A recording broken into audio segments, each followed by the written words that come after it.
नमस्कार साथियों, आज आप लोगों के साथ हम सब जुड़ रहे हैं। जानते हैं, ये डिबेट नहीं है, ये डिस्कशन है। मतलब हम वार्ता कर रहे हैं।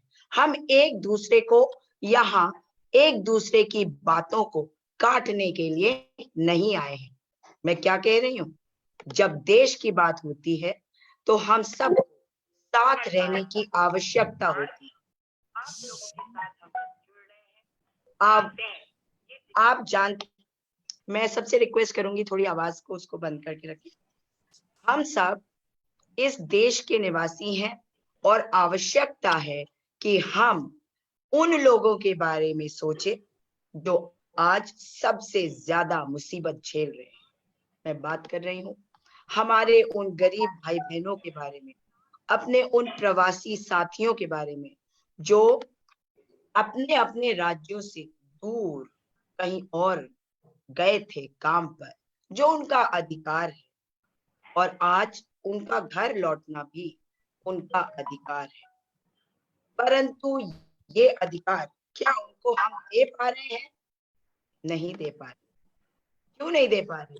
क्योंकि हम लोग अपनी आपसी बातों को लेकर एक दूसरे से लड़ रहे हैं, बड़ी बड़ी बातें हो रहे हैं, पर असली जो मुद्दा है उसकी ओर ध्यान नहीं दे रहे हैं। मेरे जो आज मेहमान हैं उनसे मिलवाती हूँ आपको। कांग्रेस पार्टी के, उत्तराखंड कांग्रेस पार्टी के उपाध्यक्ष सूर्यकांत धस्माना जी। बहुत दिख रहे हैं, वो बाहर दिख रहे हैं, लोगों की मदद करते हुए नजर आ रहे हैं। वो नजर आ रहे हैं, लोगों की चिंताओं को आप तक पहुंचाने की कोशिश में लगे। और ये आवश्यक है कि हम सब अपनी ऊर्जा को आज इकट्ठा कर सके। मैं फिर कहूंगी, वे भले ही कांग्रेस पार्टी के नेता हैं, पर इस देश के नागरिक हैं और इस देश के गरीबों का ख्याल करना उनकी जिम्मेदारी भी है। तो मैं आपका बहुत बहुत स्वागत करती हूँ धस्माना जी। इसके बाद मैं आपसे मिलवाना चाहूंगी गुरजीत लहरी जी से। वे भी कांग्रेस पार्टी के एक नेता हैं जो जिन्होंने जिला पंचायत लेवल पर अपनी बहुत बढ़िया पैठ बना रखी है। तो हरिद्वार का रूरल एरिया है, वहां पे इनकी पहचान से सभी वाकिफ हैं। लोगों की चिंता, देश की चिंता, दल नहीं देश पहले। गुरजीत लहरी जी, आपका बहुत बहुत स्वागत है। नमस्कार।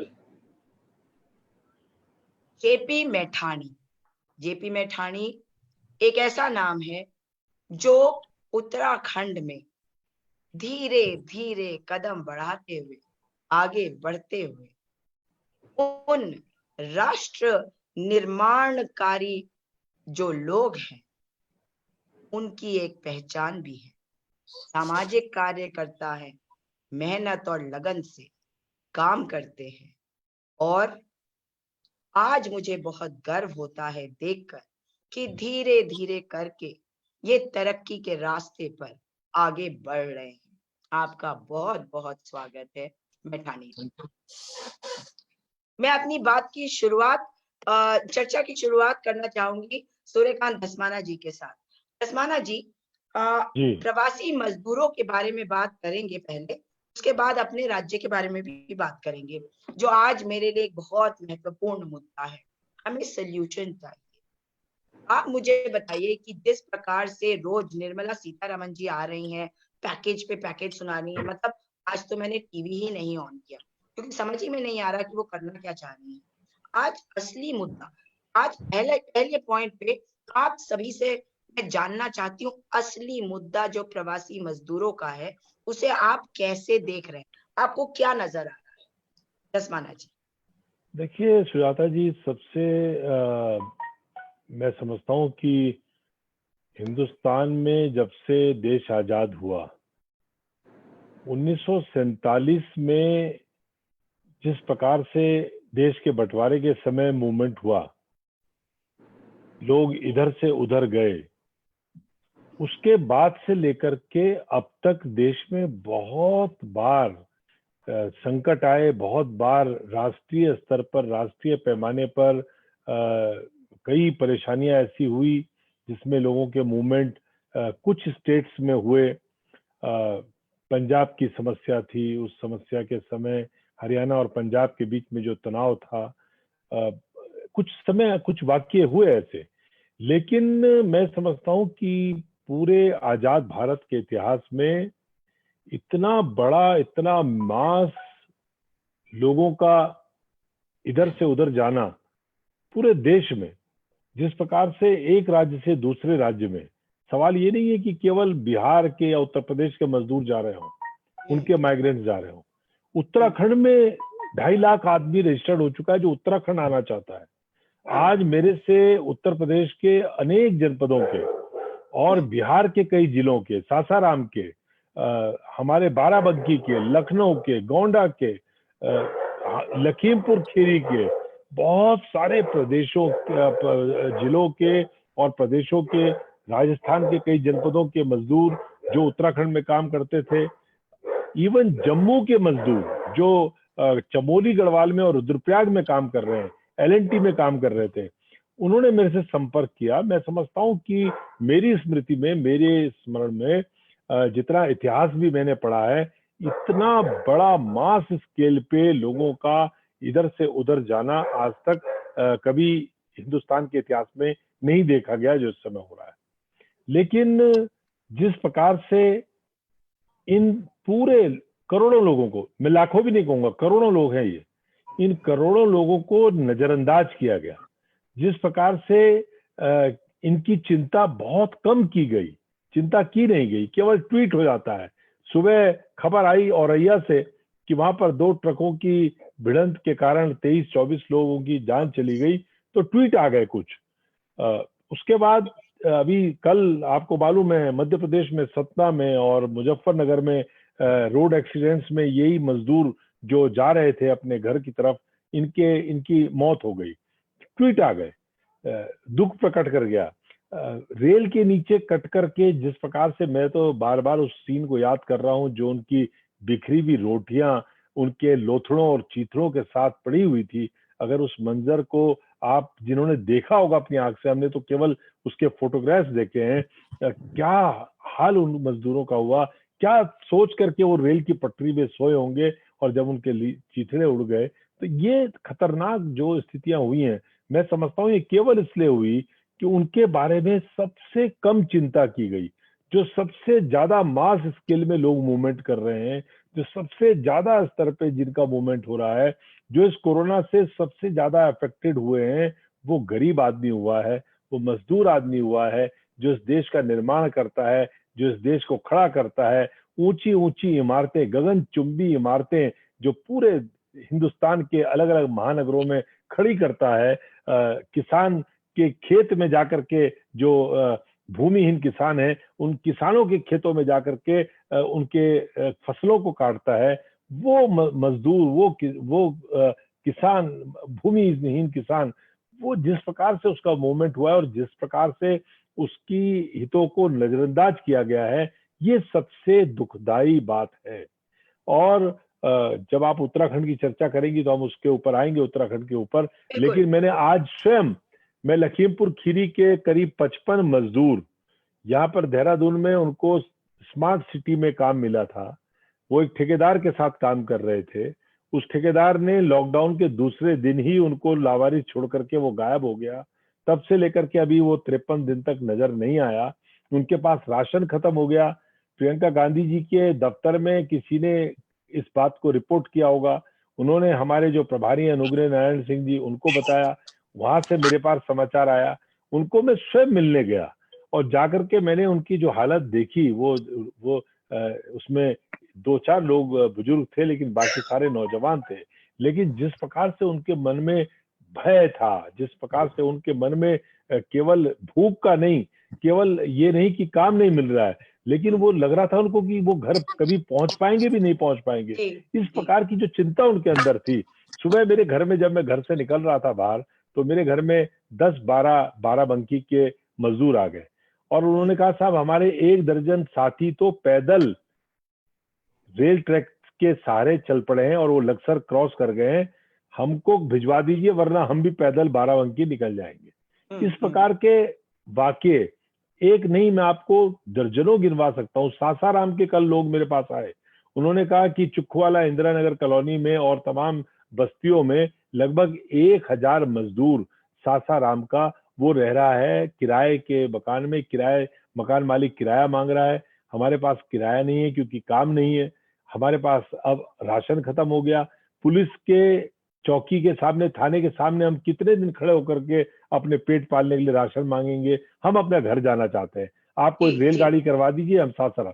तो ये बात मैं आपको देहरादून से संबंधित बता रहा हूँ, लेकिन पूरे देश के अंदर जो तस्वीर निकल करके आ रही है, सबसे ज्यादा मूवमेंट जिस वर्ग का हो रहा है उसके बारे में सबसे कम चिंता है, वंदे भारत अभियान के बारे में चिंता है, लेकिन करोड़ों मजदूर जो सड़कों पर हैं और जिनके जिनके जिनके बारे में आज मैं समझता हूं कि, और अब पैकेज की बात आपने अभी करी सीतारमण जी ने, 20 लाख करोड़ रुपए का जो पैकेज है, उस पैकेज में सबसे आखिरी में अगर बात करी तो मजदूर की बात करी। अभी क्या होगा उनका मालूम नहीं है, वो कब पैसा पहुंचेगा, कैसे मिलेगा। राशन आपने पहले दिन जब फर्स्ट लॉकडाउन आपने अनाउंस किया था, उस समय आपने अनाउंस किया था कि 3 महीने का राशन हर एक मजदूर को, हर एक श्रमिक को मिलेगा, कोई घबराने की जरूरत नहीं है। हम अन्न हमारे पास इतना है कि हम कई महीनों तक उसको बांट सकते हैं, लेकिन आज की तारीख में आप ऐसा देख नहीं सकते हो हैं। रहा है। जी मैं ये समस्या है। बिल्कुल।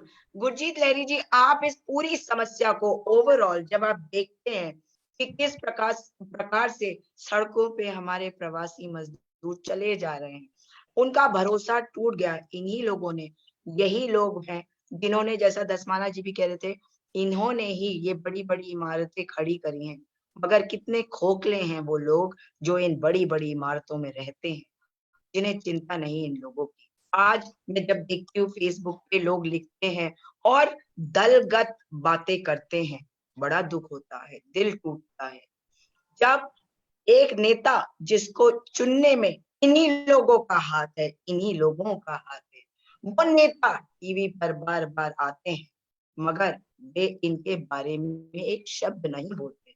वो कहते हैं कि तपस्या, त्याग, ये दिखा रहे हैं बहुत सारे लोग। कैसे देखते हैं आप इन लोगों की स्थिति को? देखिए लहरी जी। सुजाता जी, सबसे पहले तो मैं आपको समय तो बधाई देने का नहीं है, लेकिन लॉकडाउन की स्थिति में जो प्रवासी मजदूरों की पीड़ा है उसको समझकर जो आज ही आपने अभियान एक फेसबुक के माध्यम से सब लोगों को जोड़ करके और एक चर्चा के विषय में सबको शामिल करके और एक दुख को बांटने का जो काम किया आपने, हम लोग यहाँ सुझाव दे सकते हैं। हो सकता है हमारी बात इस गूंगी बहरी सरकार तक पहुंचे और इनके कान पर जूं रेंगे रेंगने का काम करे, जिस तरीके से दसमाना जी ने बताया है। और मैं दसमाना जी के भी पॉइंट से बिल्कुल सहमत हूँ कि ये बड़ी बड़ी इमारतें, हमारा जितना इंफ्रास्ट्रक्चर है, देश की नींव को मजबूत करना, देश की नींव को बनाना और इस नींव को रखने में मजदूर का बहुत बड़ा हाथ है। सेकेंडली बात जिसका किसी और ध्यान नहीं है, मैं किसान का बेटा हूँ तो मैं किसान के दर्द को भी जानता हूँ। अभी हाल ही में हमारी गेहूं की फसल कट करके पूरा खेत खाली हो चुके हैं, खलियान खाली हो चुके हैं, पूरे देश में यह स्थिति है। और अब धान की रुपाई भी होनी है और पूरे पंजाब और हरियाणा और उत्तर प्रदेश का हरित प्रदेश जो इलाका है और उत्तराखंड के जो उधम सिंह नगर और बहुत बड़े तबके पर बिहार से मजदूर पलायन मजदूरी करने के लिए और धान लगाने के लिए पंजाब आता था। और मैं समझता हूँ कि अगर इस बार मजदूरों की यही हालात रहे तो हम अभी तो प्रवासी मजदूरों की पीड़ा की ऊपर बात कर रहे हैं, तो आने वाले समय में हमें तैयार रहना चाहिए कि किसान भी बहुत बड़े क्राइसिस में जाने वाला है, क्योंकि जब उनके खेत में मजदूर अवेलेबल नहीं होंगे तो एक सरदार और एक सिख और एक किसान 20 एकड़ या 25 एकड़ धान अपने आप अकेले नहीं लगा सकता। और मशीन में इतने बहुत ज्यादा लंबे तंत्र, अभी हमारे पास इतनी बड़ी टेक्नोलॉजी नहीं इंडिया में सक्सेसफुल है धान को लेकर के भी। और मैं समझता हूँ कि जिस तरीके से पिछले 3 मई से जब से ये लॉकडाउन बढ़ा है, उसके बाद जो एक बड़े लेवल पर मजदूर तबका निकल कर, कोई बच्चा छोटा ब्रीफकेस पर सो रहा है और उसकी माँ खींच रही है, कहीं ट्रकों की ट्रेन्स की पटरी पर डेथ हुई है, कई जगह ट्रक्स टकराए हैं आपस में, मजदूरों की बार बार डेथ हो रही है। और एक नेता जिनकी देश के निर्माण में और एक नेता को कुर्सी तक पहुंचाने में, मैं समझता हूं कि केंद्र की सरकार को बनाने में, राज्य की सरकार को बनाने में इस मजदूर तबके का बहुत बड़ा हाथ होता है। क्योंकि एक सेठ या एक अमीर आदमी के पास इतना समय नहीं कि वो आधा घंटा 1 घंटा लाइन में वेट करके और वोट डाल करके अपने नेता को चुनने का काम करें, क्योंकि उन लोगों को अपने ऊपर प्राउड है और उन लोगों के रिसोर्सेस इतने ज्यादा होते हैं कि किसी तरीके का कोई काम भी उनका रुकने वाला नहीं है। लेकिन एक मजदूर तबका और जो गरीब, असहाय, बेसहारा, बेरोजगार, उसकी अपने नेता से उम्मीद होती है। ये मैं पीड़ा तब जानता हूँ क्योंकि मैं भी एक जनप्रतिनिधि हूँ और हमें मालूम है किस रेशो में मजदूर तबका वोटिंग करता है अपने नेता के समर्थन में, अपने नेता को चुनने के लिए, और किस रेशो में एक मध्यम वर्ग का और किस रेशो में एक अमीर वर्ग का व्यक्ति वोटिंग करता है। इस भारत नवनिर्माण में, दोनों चीजों में, राजनीति में और इस राष्ट्र के इंफ्रास्ट्रक्चर को खड़ा करने में मजदूर का बहुत बड़ा हाथ है, जिसको हम लोग भूल करके बैठे हैं। बड़े दुर्भाग्य की बात है। पहली बात तो मैं पहली बार देख रहा हूं कि केंद्र की सरकार में जो स्टेट मिनिस्टर ऑफ फाइनेंस है, उनका केवल और केवल जो उनकी भूमिका है वो इंग्लिश को और हिंदी में ट्रांसलेट करने की है। आज 16 मई हो चुकी है, कल 17 मई है। चौथे चरण का लॉकडाउन हमारा कंप्लीटली, अभी तक कोई गाइडलाइन जारी नहीं हुई है। मुझे तो बड़ी चिंता और बड़ी पीड़ा, मैं आज भी देख रहा था रोड पर किस तरीके से मजदूर प्रवासियों की बात करी जाए, उत्तराखंड से एक डिस्ट्रिक्ट से दूसरे डिस्ट्रिक्ट में जाने के लिए सरकार के पास व्यवस्था नहीं है। हाँ, उस पे हम आएंगे थोड़ी देर में। देहरादून से निकले 3 बजे वो लोग चले हैं, 4 लोग रात को मेरे यहाँ लालडांग में कहीं। मैं उसके बारे में थोड़ी देर में बात करती हूँ, देहरादून के बारे में। जी, मेठानी जी, सबसे पहले मैं आपसे जानना चाहती हूँ, गरीब का दर्द क्या होता है? कैसे समझ पाते हैं आप गरीब का दर्द? दलगत राजनीति से ऊपर उठकर समझना, बोल देना कि हम समझ सकते हैं, बहुत आसान होता है। परंतु आपसे आज निवेदन करूंगी कि बताइए कि आप क्यों समझ पा रहे हैं इसका दर्द, क्यों पीड़ा हो रही है आपको इतनी?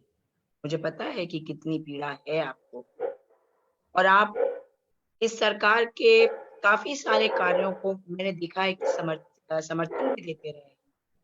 आप अब बताइए कि कैसे समझ पा रहे हैं इनकी पीड़ा को?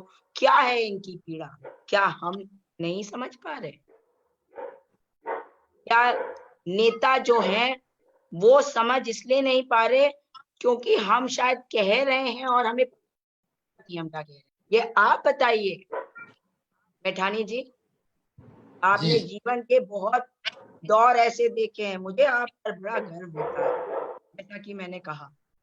पर आप मुझे बताइए कि आपको इतना दर्द क्यों हो रहा है? नहीं, अब जब मेरे को लगता है कि देश की आजादी के बाद से संविधान के पहले पृष्ठ पर लिखा है कि हम भारत के नागरिक, we the citizen of India.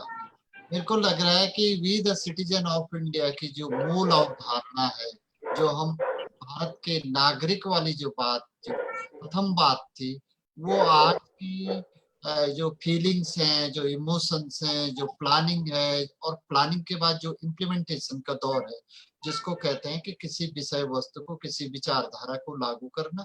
आप घोषणाएं करते हैं, घोषणाएं करने के बाद आप उस पर कोई एक्शन करते हैं, ये एक महत्वपूर्ण विषय है।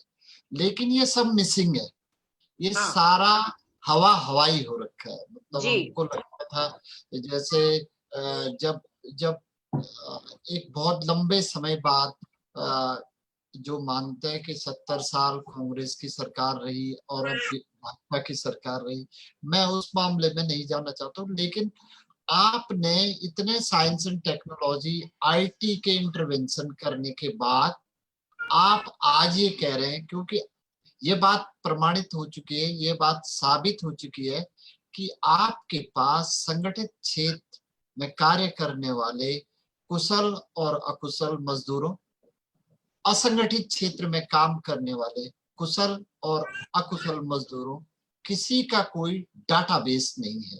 यानी कि आपका जो कुछ भी कार्यक्रम चल रहे हैं वो सब हवाई थे, वो सुपरफिशियल तौर पे चल रहे थे।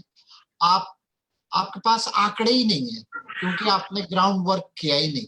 और अगर आपके पास सही सही आंकड़े होते, सही सही ग्राउंड वर्क किया होता, तो संभवतः लॉकडाउन के लिए इतनी जल्दबाजी आप नहीं दिखाते, क्योंकि सरकार को ये आइडिया ही नहीं था कि इतना बड़ा कियोस हो जाएगा। पहले पहले जब आप एक दिन का कर्फ्यू लगाते हैं, फिर आप 4 घंटे का भी टाइम नहीं देते, फिर आप तुरंत कह देते हैं कि इतने दिन का लॉकडाउन हो जाएगा, जो फर्स्ट लॉकडाउन था 2 सप्ताह का। कम से कम अगर आपने पिछले इतने वर्षों में, या जब आप एडवांस साइंस एंड टेक्नोलॉजी की बात करते हैं, आप ही तो कह रहे हैं डिजिटल इंडिया, और डिजिटल इंडिया का जो पहला ख्वाब था सैम पेत्रोदा के समय, राजीव गांधी जी के समय से जो चला रहा था, उस कंट्रीब्यूशन का आप नकारते हैं। मतलब ये भी एक दुर्भाग्यपूर्ण स्थिति है। मतलब आप अहंकार में, आप अपने स्वाभिमान में, छद्म स्वाभिमान में इतने डूबे हुए हैं, अपने महिमा मंडन में इतने खुश हैं कि आपको चारों तरफ हरियाली दिखाई देती, ना आपको किसी के पांव के छाले दिखाई देते, ना आपको किसी के पेट की भूख दिखाई देती है, ना आपको ये दिखाई दे रहे हैं कि सीमेंट के मिक्सर वाले ट्रक का जो पीछे ड्रम होता है उसके अंदर बैठ के लोग आ रहे हैं। और यहाँ तक कि वो मजदूर वर्ग जिसको आप कह रहे थे कि हम फ्री रेल यात्रा करवाएंगे, उस फ्री रेल यात्रा का भी आपने सिर्फ उनको मतलब झुंझुना थमाया। इसमें सबसे बड़ी जो कमी रही, मेरे को ये लगता है कि जो शुरुआती दौर में ही माननीय प्रधानमंत्री जी अगर सभी राज्यों के प्रधान चीफ सेक्रेटरीज या चीफ मिनिस्टर से बात करते, और फिर चीफ सेक्रेटरीज अपने यहाँ एक सलाहकार मंडल बनाते, अपने सीएम को सही गाइडेंस देते, और थोड़ा प्रेस ब्रीफिंग या वीडियो कॉल वीसी से पहले मुख्यमंत्री तैयार होके अपनी अपनी बातें रखते, तो शायद इतना ज्यादा मिसमैनेजमेंट नहीं होता। अब दूसरा महत्वपूर्ण बिंदु है कि जब लोग वापस आना चाहते हैं या आ सकते हैं, तो फिर आप अलग अलग समय पे अलग अलग घोषणा करते हैं, और उन घोषणाओं के अंतर के बीच मजदूर परिवार घरों से बाहर निकल जाता है। हमने तो ये भी सुना कि दिल्ली में कुछ सरकार ने अनाउंसमेंट कर दिए, लोग बदरपुर बस अड्डे पे पहुंच गए। ये जो कियोस्क का और ये जो अफरा तफरी का ये दौर था, वो ये स्पष्ट रूप से साबित करता है कि देश की आजादी के बाद पूंजीपति जो वर्ग है, वो सर्वहारा वर्ग जिसको आम आदमी कहते हैं, जो कॉमन सिटीजन है, और जिसमें हमारे मजदूर वर्ग भी है, उसके और पूंजीपतियों के रिलेशनशिप बहुत ज्यादा स्ट्रॉन्ग नहीं रहे, विश्वास वाले नहीं रहे। वो दिहाड़ी वाले हैं, वो अटेंडेंस वाले हैं। लेकिन मैं कई लोगों से बातचीत कर रहा था अलग अलग जनपदों में, जैसे 68 बच्चे गोवा में फंसे हुए हैं, और 17 बच्चे जयपुर में है, जो कि रामगंज एरिया के पास था, जो जयपुर राजस्थान का बहुत हॉट स्पॉट है। ऐसे ही 19 लड़के वर्ली में हैं, मुंबई में। जब शुरुआत में हमने मेरे इस बारे में बहुत ज्यादा डिस्कशन गरिमा दसोनी जी से हुआ। शुरुआती दौर में मैंने पूरा चार्ट बनाया, लगभग 780 लोगों की एक लिस्ट। मेरा ये कहना है हमारे उत्तराखंड में कम से कम मजदूरों की वो दुर्दशा वाला तो पक्ष नहीं है, लेकिन आप देखें पश्चिम राजस्थान, बिहार, उत्तर प्रदेश, उत्तराखंड, उधर कुछ माइग्रेशन उड़ीसा और आंध्रा में भी हुआ। लेकिन हमारे यहाँ जो सबसे दुर्भाग्यपूर्ण स्थिति ये रही कि देश के प्रधानमंत्री महोदय ने कम से कम इस बारे में और मजदूरों की समस्याओं के बारे में गंभीरता से नहीं सोचा। अब एक बात भाई साहब ने कही थी, दसवाना भाई साहब ने, कि शुरू में इन्होंने कहा 3 महीने का राशन मिलेगा। राशन वाला दुकान नहीं खोलता, और दुकान की लाइनों में लगने से पहले पुलिस वाला उन्हें फटकारने लगता है। इन्होंने आज बीजेपी की सरकार ने घोषणा की थी कि 31 मार्च संभवतः 31 मार्च 2020 तक 2021 तक one family one ration card, अब उसको एक्सटेंड कर दिया, जून 2021 कर दिया। मतलब आप जो कहते हैं उसको कभी करते ही नहीं। आप सिर्फ हवाई, जब आप शुरू में कह रहे थे ना कि सिर्फ आभा मंडल को आपको खुश करने के लिए आपके भाट और चारण बैठे हुए चारों तरफ, जो आपके यश गान करते हैं, आप उसी घमंड में। आप देखिए जो अब ये जब इन्होंने बात किया वोकल टू लोकल, आत्मनिर्भर भारत, जब कांग्रेस ने 28% डिसइन्वेस्टमेंट शुरू किया तो आपने उसका विरोध किया। आपकी सरकार आई, आप 72% तक ले गए और वो हो गया 100% डिसइन्वेस्टमेंट। अब विदेशी पूंजी निवेश के बाद अब आप कह रहे हैं कि स्वदेशी पे चलिए। मतलब आप कहना क्या चाह रहे हैं? आप ये तो बताओ कि इतना कंफ्यूजन आखिर है क्या? तो मतलब मजदूरों के दर्द की जहां तक बात है, आप देखेंगे गर्भवती महिलाओं की समस्या। हमने देखा है कि एक मजदूर 800 किलोमीटर अपनी 8 महीने की गर्भवती पत्नी और बेटी को लेकर बैरिंग गाड़ी, छोटे टायर से, बांस के डंडों से बनाई गाड़ी में लाद कर ले आता है।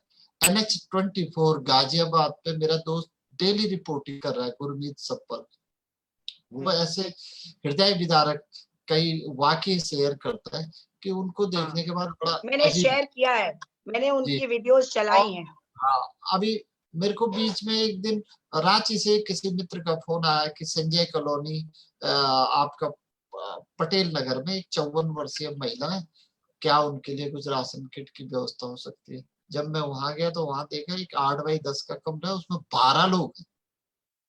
तो मतलब मजदूरों के लिए आपने, आपकी नजर में वो सिर्फ वोट के वक्त ही नजर आते हैं। वोट के वक्त आप उनके चरण स्पर्श करा लो, चरण धुलवा लो आप उनके लिए, लेकिन उनके उनके सही पुनर्वास, उनके सामाजिक आर्थिक जीवन को सम्मानजनक जीने से तरीके से जीने के लिए आपने किसी भी बजट में आप देखें, किसी भी स्टेट गवर्नमेंट, यहाँ खैर राज्य के आप कह रहे बाद में बात करेंगे, लेकिन राष्ट्रीय स्तर पर भी उनकी चिंता नहीं की जाती।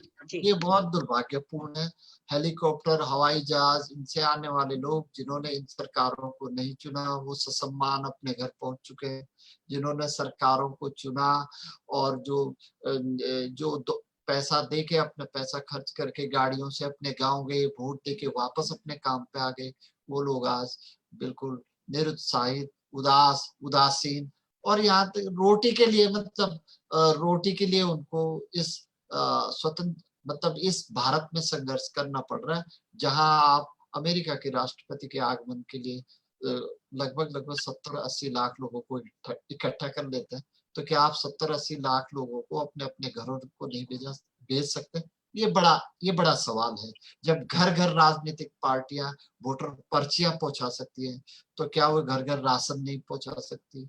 ये मजदूरों के दर्द का सवाल आगे आने वाले समय में आएगा, और इसका खामियाजा सीधे सीधे पर्यटन पर, एग्रीकल्चर पे, जैसे हमारे साथी बोल रहे थे लहरी जी, आप देखिए आंध्र प्रदेश, तमिलनाडु, केरला, यहाँ पे जो भी धान की रुपाई का काम होता है, और पंजाब उधम सिंह नगर वाला एरिया तो है ही, सारा का सारा धान रुपाई का काम पश्चिमी उत्तर प्रदेश, पूर्विया जिनको बोलते हैं, पूर्वी उत्तर प्रदेश और बिहार के लोग करते हैं। अब जो ये मजदूर चले गए, ये तो इतने दुखी है, ये कह रहे हैं हम वापस आएंगे ही नहीं। तो अब बहुत बड़ा चैलेंज सरकार के पास दूसरा होगा। ये लगता है कि अगले 7-8 महीने में और स्थिति भयावह होगी, क्योंकि वो शिफ्ट होगा मजदूर से। लहरी जी बता रहे थे जैसे कि एग्रीकल्चर पे जब आएगा, तो अब आप सकल कृषि उत्पाद पे बात करेंगे। आप कह रहे थे हमारे पास पर्याप्त राशन के भंडार हैं, लेकिन वो भी कितना समय चलेंगे? आपको प्रोडक्शन तो करना ही है। तो बहुत अनदेखा सरकारों ने हल्के में लिया मजदूर वर्ग को, इसका खामियाजा इनको भुगतना पड़ेगा। और मेरे को लगता है कि उससे वो सीख ले तो ज्यादा बेहतर रहेगा। जी, दसमाना जी, आपसे जानना चाहती हूँ कि जो लॉकडाउन किया गया, जल्दीबाजी में किया गया, ये सभी कोई कह रहे हैं। अब जो कमियां हैं, क्या कमियां ऐसी दिख रही हैं आपको? क्योंकि अगर आप देखें, जैसा कि मैठानी जी ने भी कहा कि, और मैं तो राजीव गांधी जी के टाइम पे जाऊंगी। राजीव गांधी जी ने जब पंचायती राज सिस्टम को मतलब स्टार्ट किया, सशक्त किया, उस वक्त क्या चीज शुरू हो गई?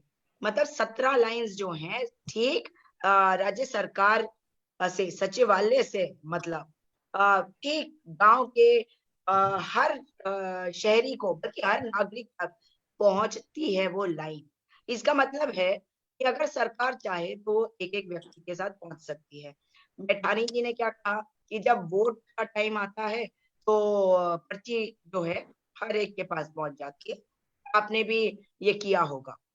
आपको क्या समस्याएं दिख रही हैं कि लोगों तक वो क्यों नहीं पहुंच रहे हैं, और उसका समाधान जो है नेक्स्ट राउंड में उसके ऊपर डिस्कशन करें।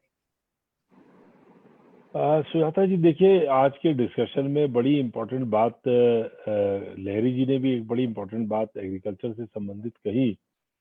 बहुत इम्पोर्टेंट बात है कि अभी तो हम इन मजदूरों का मूवमेंट देख रहे हैं, मास स्केल पे मूवमेंट देख रहे हैं और उनकी तकलीफें देख रहे हैं। और जिस दौर से, जिस मानसिक स्थिति से, देखिए, मजदूर हमेशा जाता है।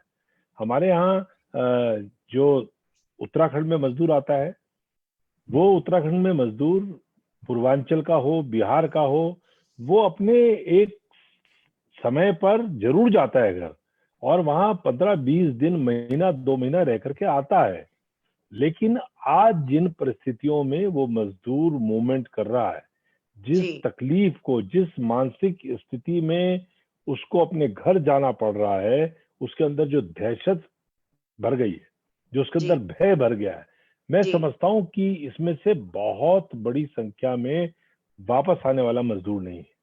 वो वापस नहीं आएगा, बहुत लंबे समय तक नहीं आएगा। और उसका खामियाजा जो सबसे पहले, जो उसका बुरा असर पड़ने वाला है, वो कृषि पे पड़ने वाला है, निश्चित तौर पे। बाकी सारे सेक्टर्स तो प्रभावित होंगे ही होंगे। आज आप बिल्डिंग बनाने शुरू कर दीजिए तो आपको वहां लेबर नहीं मिलेगी, आपको राजमिस्त्री नहीं मिलेगा। इतना मास स्केल पर जो है मूवमेंट हो गया है।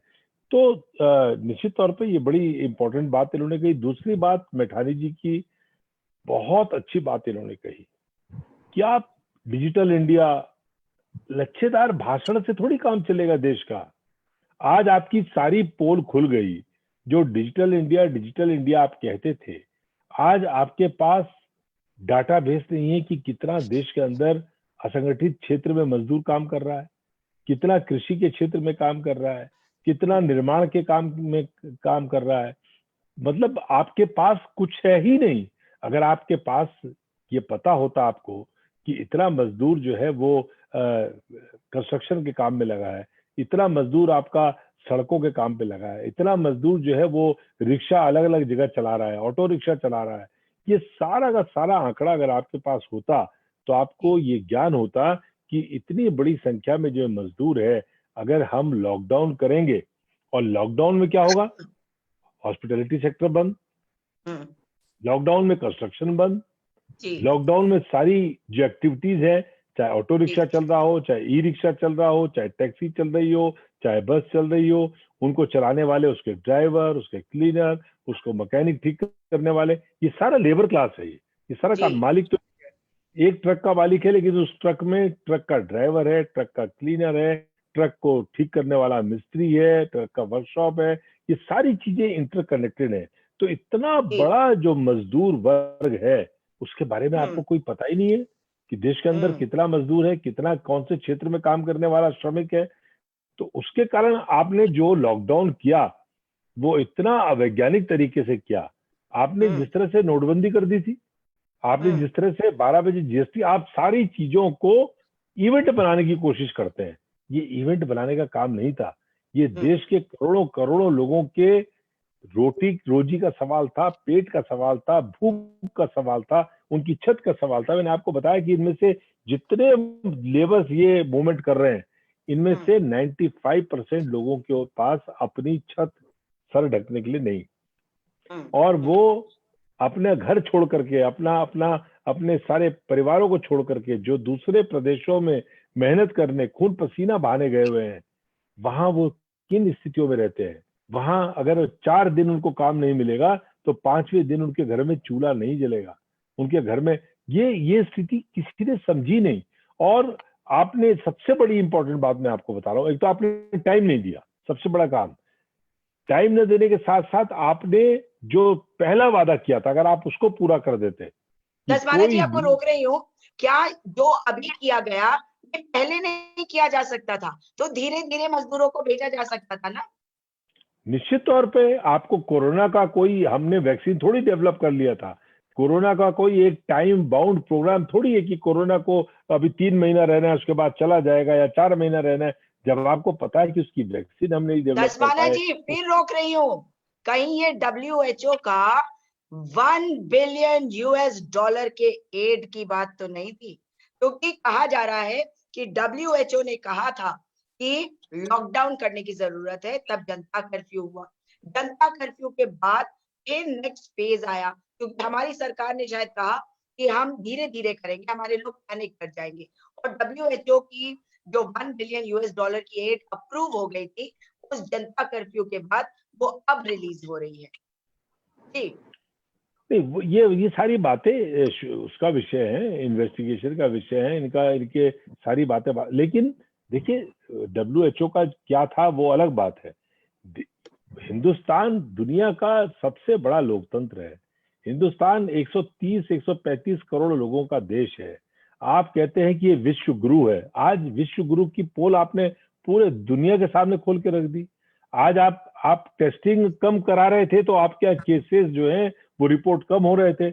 आज जब थोड़ी सी टेस्टिंग बढ़ी तो जो आप देखिए जो संक्रमित लोगों के बढ़ने का जो आंकड़ा है और मौतों का जो आंकड़ा है किस प्रकार से लगातार बढ़ रहा है, तो आप उसको अपनी आपके तो लोगों ने प्रचार करना शुरू कर दिया था कि दुनिया में हमने सारे देशों को पिछाड़ दिया, कोरोना से लड़ने में जो है हमारे लीडर अंतरराष्ट्रीय नेता बन गए।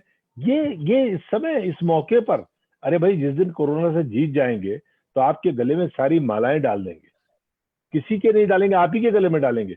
लेकिन आज ये समय इसको धार्मिक बनाने का, इसको सांप्रदायिक बनाने का, इसको वोट का जरिया बनाने का, इसको अब कमाल की बात आप देखिए कि अगर कोई ट्रेन सूरत से आ रही है काठगोदाम, तो वहां सुबह सुबह 4-5 बजे भारतीय जनता पार्टी के लोग झंडे लेकर के पहुंच गए, जिंदाबाद के नारे लगा रहे हैं जैसे कोई जंग जीत ली हो। अरे कोरोना कोई किसी पार्टी के खिलाफ थोड़ी है, किसी पार्टी का सदस्य थोड़ी है। कोरोना तो हम पहले दिन से कह रहे हैं कि न धर्म देख रहा है, न जाति देख रहा है, न भाषा देख रहा है, न क्षेत्र देख रहा है, वो तो ज्योग्राफिकल बाउंड्रीज भी नहीं देख रहा, पूरी दुनिया में उसने कहर मचा रखा है और आप इतनी हल्की हरकत कर रहे हैं। मैं समझता हूं कि स्ट्रेटेजिकली जो सेंट्रल लीडरशिप इस समय रूलिंग पार्टी की है, उसने जो चूक करी है उसका खामियाजा पूरे देश को भुगतना पड़ रहा है और भुगतना पड़ेगा। अगर लॉकडाउन के समय कायदे से प्लान करके पूरे देश के अलग अलग प्रांतों के मुख्यमंत्रियों से बातचीत करके आप कह रहे हैं साहब हम कैसे टाइम दे देते, क्यों नहीं दे, आज भी तो आप दे रहे हैं। जिस समय केसेस थे ही नहीं देश में, 400-500 केसेस थे, उस समय आपने लॉकडाउन घोषित कर दिया और आज जब वो संख्या 1 लाख पहुंचने वाली है, आपने चीन को पीछे पछाड़ दिया। मैं तो कह रहा था कि आज मैं ट्वीट पूरे दिन में नजर रखा कि कहीं कोई संबित कुपात्रा टाइप का आदमी कोई ऐसा ट्वीट ना कर दे कि देखिए हमारे प्रधानमंत्री जी के नेतृत्व में हमने कोरोना के मामले में चीन को भी पछाड़ दिया। मैं उनसे उम्मीद करता हूँ ऐसे इस तरह की हरकत की। तो इसलिए आज जब हमने चीन को भी, जहां से शुरू हुआ वुहान से, हमने उसको भी पीछे छोड़ दिया। आंकड़े लगातार बढ़ रहे हैं। इसमें आज भी सबसे पहले अगर ध्यान देना चाहिए, देखिए वंदे भारत अभियान, उसका आप प्रचार करना शुरू कर दिया। अरे भाई ये कोई वोट लेने का टाइम थोड़ी है, ये कोई इलेक्शन का टाइम थोड़ी है। आप उसको इस तरह से सोशल मीडिया में वंदे भारत अभियान चल रहा है, साफ दुनिया में इतना बड़ा अभियान कभी नहीं चला। उसकी अभी से आपने तारीफ, ठीक है वो भी हमारे लोग हैं, उनको लाइए, लेकिन मैं कह रहा हूं कि ये जो करोड़ों करोड़ों लोग जो भारत को बनाते हैं, तिल तिल बनाते हैं, अपने को जला के बनाते हैं, अपना पसीना अपना खून बहा करके इस भारत को, जो भारत की पहचान है, उसको खड़ा करते हैं, आपने सबसे कम चिंता उनके बारे में करी। आपने केवल ट्वीट करके, सहानुभूति प्रकट करके आपको उनके क्या मरने। आपको क्या लग रहा है कि समस्या कहाँ है? क्यों सरकार नहीं पहुंच पा रही हमारे समस्या गरीबों तक? समस्या सुजाता जी, समस्या ये है कि आपकी कथनी और करनी में अंतर है। आपने तो कहा था कि हवाई चप्पल वाला हवाई जहाज में चलेगा। आज कहाँ है वो हवाई चप्पल वाला? उसके पैर में तो चप्पल भी नहीं है, उसके पैर के तो चीथड़े उड़ गए, उसका पैर कट गया, उसके पैर से खून रिस रहा है, उसका पैर चिल्ला चिल्ला करके कह रहा है कि मैं पैदल नहीं चल पाऊंगा, मेरे लिए रेल का इंतजाम करो, मेरे लिए बस का इंतजाम करो। और वो चला जा रहा है और 2, 4, 10, 20, 50 किलोमीटर नहीं, वो हजार हजार, 1,500 किलोमीटर की यात्रा उस पीड़ादायक, अब तो गर्मी शुरू हो गई, पूरे पूरे भारत में इस समय गर्मी है, तो इस हालात में वो मजदूर है। आप कह रहे हैं कि कहाँ कमी रह गई? कमी इस बात पे रह गई कि आप कहते कुछ है और आचरण बिल्कुल उसके विपरीत करते हैं, बिल्कुल विपरीत करते हैं। आपने कहाँ उसके बारे में सोचा? उस गरीब के बारे में कहाँ आप क्योंकि वो टीआरपी नहीं बढ़ाता, क्योंकि वो लीडरशिप नहीं बढ़ाता। दिक्कत क्या है, दुर्भाग्य क्या है कि जो ये पैदल चलने वाला है, जो रेल के नीचे लेट ये करके तो कटने तप वाला और है, नहीं सुनिए, ये तो तपस्या और त्याग बताया गया ना इनका। इनका त्याग और तपस्या। वो माँ अपने बच्चे को सूटकेस में लिटा करके घसीट रही है, उनकी तपस्या है। और वो कट जा रहे हैं ट्रेन के नीचे, रोटियां बिखरी हैं उनकी चारों तरफ, वो उनकी तपस्या है। और आप क्या कर रहे हैं? आपका पूरा ध्यान ये है कि हम वंदे भारत अभियान हमने पूरी दुनिया का सबसे बड़ा कर दिया। आपका ध्यान ये है कि आप कभी उसको जमाती बना दे रहे हो, आप कभी उसको जिहादी बना दे रहे हो। आप अपने मतलब सारा का सारा ये पूरा कोरोना आपने जिस प्रकार से इसको हैंडल किया है, मैं कहता हूँ मिस हैंडल किया है पूरे देश के अंदर। मैं समझता हूँ कि ये जो गरीब है, इसकी जो हाय होती है ना, बहुत मोटी होती है। इसका पता नहीं लगता कि हाय कब लगेगी। बिल्कुल। आज पूरे देश के इन गरीबों के जो आंसू हैं, मैं तो बड़ा व्यथित हो रहा हूँ। और कभी कभी मन में आ रहा है कि राजनीति करना छोड़ भी दे। इतनी गंदी अगर इस देश की राजनीति हो गई है, इतना मतलब इस स्तर पर लोग गिर गए हैं कि आप मौत सामने दिख रही है, कौन किसको कब कोरोना पकड़ ले। कब वो देखेगा कि जहाज में चलने वाला है या बड़ा स्टाइलिश साफा बांधने वाला है। टेलीविजन में क्या कह रही हैं आपकी मंत्री? मतलब आपको शर्म आनी चाहिए। आपकी एक मिनिस्टर कह रही है कि 80 करोड़ परिवारों को हमने राशन बांट दिया। देश की जनसंख्या 130 करोड़, तभी तो डिग्री के ऊपर इनके सवाल उठते हैं, तभी तो लोग नहीं कहते हैं कि आपकी डिग्री मतलब नहीं मैं वो तो खैर वो एक्चुअली में जो स्लग चला था नीचे वो गलत था, उन्होंने कहा नहीं था, मैंने कहा, स्वयं देखा। मैंने सुना, मैंने मेरे देखा पे था। रिकॉर्डिंग है। 80 करोड़ परिवारों को मैंने सुना है 80 सुजाता करोड़ जी। नागरिक, 80 करोड़ नागरिक, 80 करोड़ 80 करोड़ परिवारों को, 80 करोड़ परिवारों का मेरे पास, मान लीजिए, मैं मान वीडियो लीजिए। भेजूंगा आपको। मैं I will send you the video. All right. मैंने खुद सुना है, वो लाइव सुना, मैंने पूरा इंटरव्यू सुना। नहीं सास, चलिए, कोई नहीं, हाँ कोई नहीं। जी, तो लहरी जी आपके पास आ रही हूँ मैं। आपसे जानना चाहती हूँ समस्या कहाँ दिख रही है? आप किसान के बेटे हैं, आप जानते हैं कि किसानों की क्या समस्या है। आप मुझे बताइए आपको क्या दिख रहा है कि सरकार जो है वो गरीब से गरीब आदमी तक क्यों नहीं पहुंच पा रहा? हर गरीब तक क्यों नहीं पहुंच पा रहा? मेरे देश की जनता का क्या हाल हो गया? इस सैलाब से हम सबके ऊपर असर होने वाला है। ये पक्की बात है। ये निश्चित है कि जो आज हमारे गरीबों के साथ हो रहा है ना, इसका असर हम पर सब पर होने वाला है। क्योंकि गरीब का जो आंसू है, वो क्या सोच रहा होगा कि मेरे देश के लोग मेरी परवाह नहीं करते, मेरे देश के लोगों को कोई फर्क नहीं पड़ता। हमारे तो प्रधानमंत्री जी भी कहते हैं कि आप लोग अपने आस-पास के लोगों को खाना खिलाइए। ये कहकर मुझे ऐसा लगता है कि सरकार एक कल्याणकारी राज्य की चुनी जाती है, इन गरीब लोगों के कल्याण की। परंतु जब ये ऐसा नहीं करते, तो ये ठेस पहुंचाते हैं हमारे गरीबों के आत्मसम्मान का, हमारे गरीबों का अपमान करते हैं।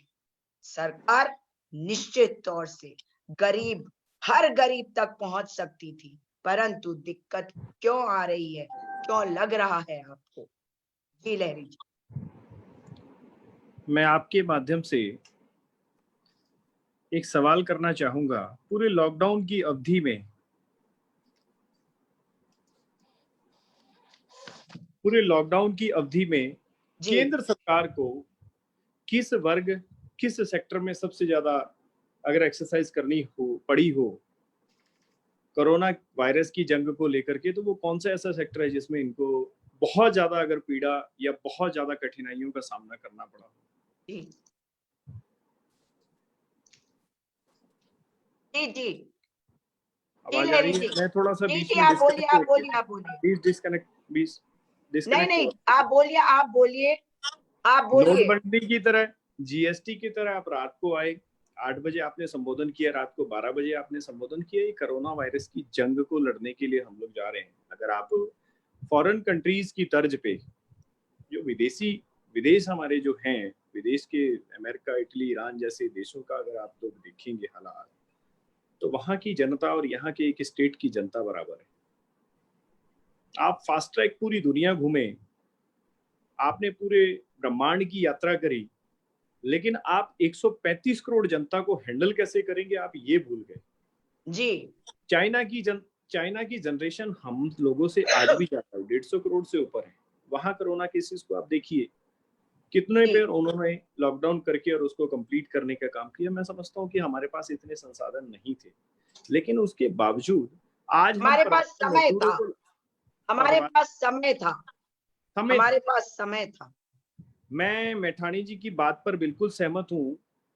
मैं समझता हूँ कि अगर हम लोगों को 22-23 तारीख को लॉकडाउन करना था, तो उससे लगभग 15 दिन का समय जितने हमारे भारत के राज्य हैं उनके मुख्यमंत्री के साथ आप बैठक करते, उनके सीएस के माध्यम से आप गृह मंत्रालय के समक्ष रिपोर्ट अपनी मंगवाते, आप उनको दिशा निर्देश करते, पूरे स्टेट से जितने प्रवासी मजदूर हैं, जितने लोग अपने रोजगार के लिए अपने गृह राज्य को छोड़कर अन्य राज्यों में गए थे, उनकी आप रिपोर्ट्स मंगवाते, कितने लोग रहने में सक्षम हैं, कितने लोगों के पास संसाधन है कि वो 3 महीने के लॉकडाउन को फेस कर सके, कितने ऐसे लोग थे जो टिफिन उठा करके रिस्पेना पुल पर सुबह 6 बजे खड़े होकर के 10 बजे तक का इंतजार करते थे कि धसवाना जी आएंगे, सुजाता जी आएंगी या मैठानी जी आएंगे और हमें 400 या 500 रुपए की दिहाड़ी पर अपने यहाँ काम करने ले जाएंगे और हम उस 500 रुपए को लेकर के शाम को अपने बच्चों का पालन पोषण करने का काम करेंगे। कितने ऐसे लोग थे। ये सब रिपोर्ट्स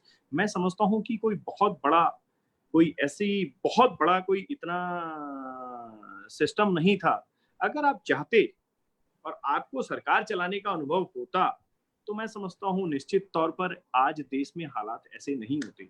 जब देश में कोरोना वायरस से पीड़ित संक्रमित लोगों की पूरी टोटल देश में संख्या 1500, 2000, 2500 के आसपास थी, अगर उसी दौरान हम लोग प्रवासी लोगों को अपने अपने स्टेट्स में वापस बुलाने का काम करते और उस पर वर्क किया होता, और हम लोग उस दौरान जब वर्क करने की बात थी तो हम 2500 लोगों को लेकर के, पूरी मीडिया को लेकर के, पूरी केंद्र सरकार को लेकर के, पूरे 395 जो एमपीज की पार्टी को लेकर के मरकज के निजामुद्दीन में घुस गए और हमने एक सप्ताह मौलाना साद के पीछे खराब किया, जो कि बहुत ही दुर्भाग्यपूर्ण। और मैं समझता हूं कि देश के लिए उस समय जो एक हमारा पीक समय चल रहा था, जिस समय हमें पूरे देश को हैंडल करने की स्थिति में होना चाहिए था, जिस समय हमें पूरे देश को एक नजर से देखना चाहिए था, उस समय कोरोना कोई भारतीय जनता पार्टी का या कांग्रेस का या कोई एनसीपी का कार्यकर्ता या कोई शिवसेना या कोई भाजपा, बसपा या कोई सपा का कार्यकर्ता नहीं ढूंढ रहा था। कोरोना केवल और केवल इंसान को संक्रमित करने का काम कर रहा था।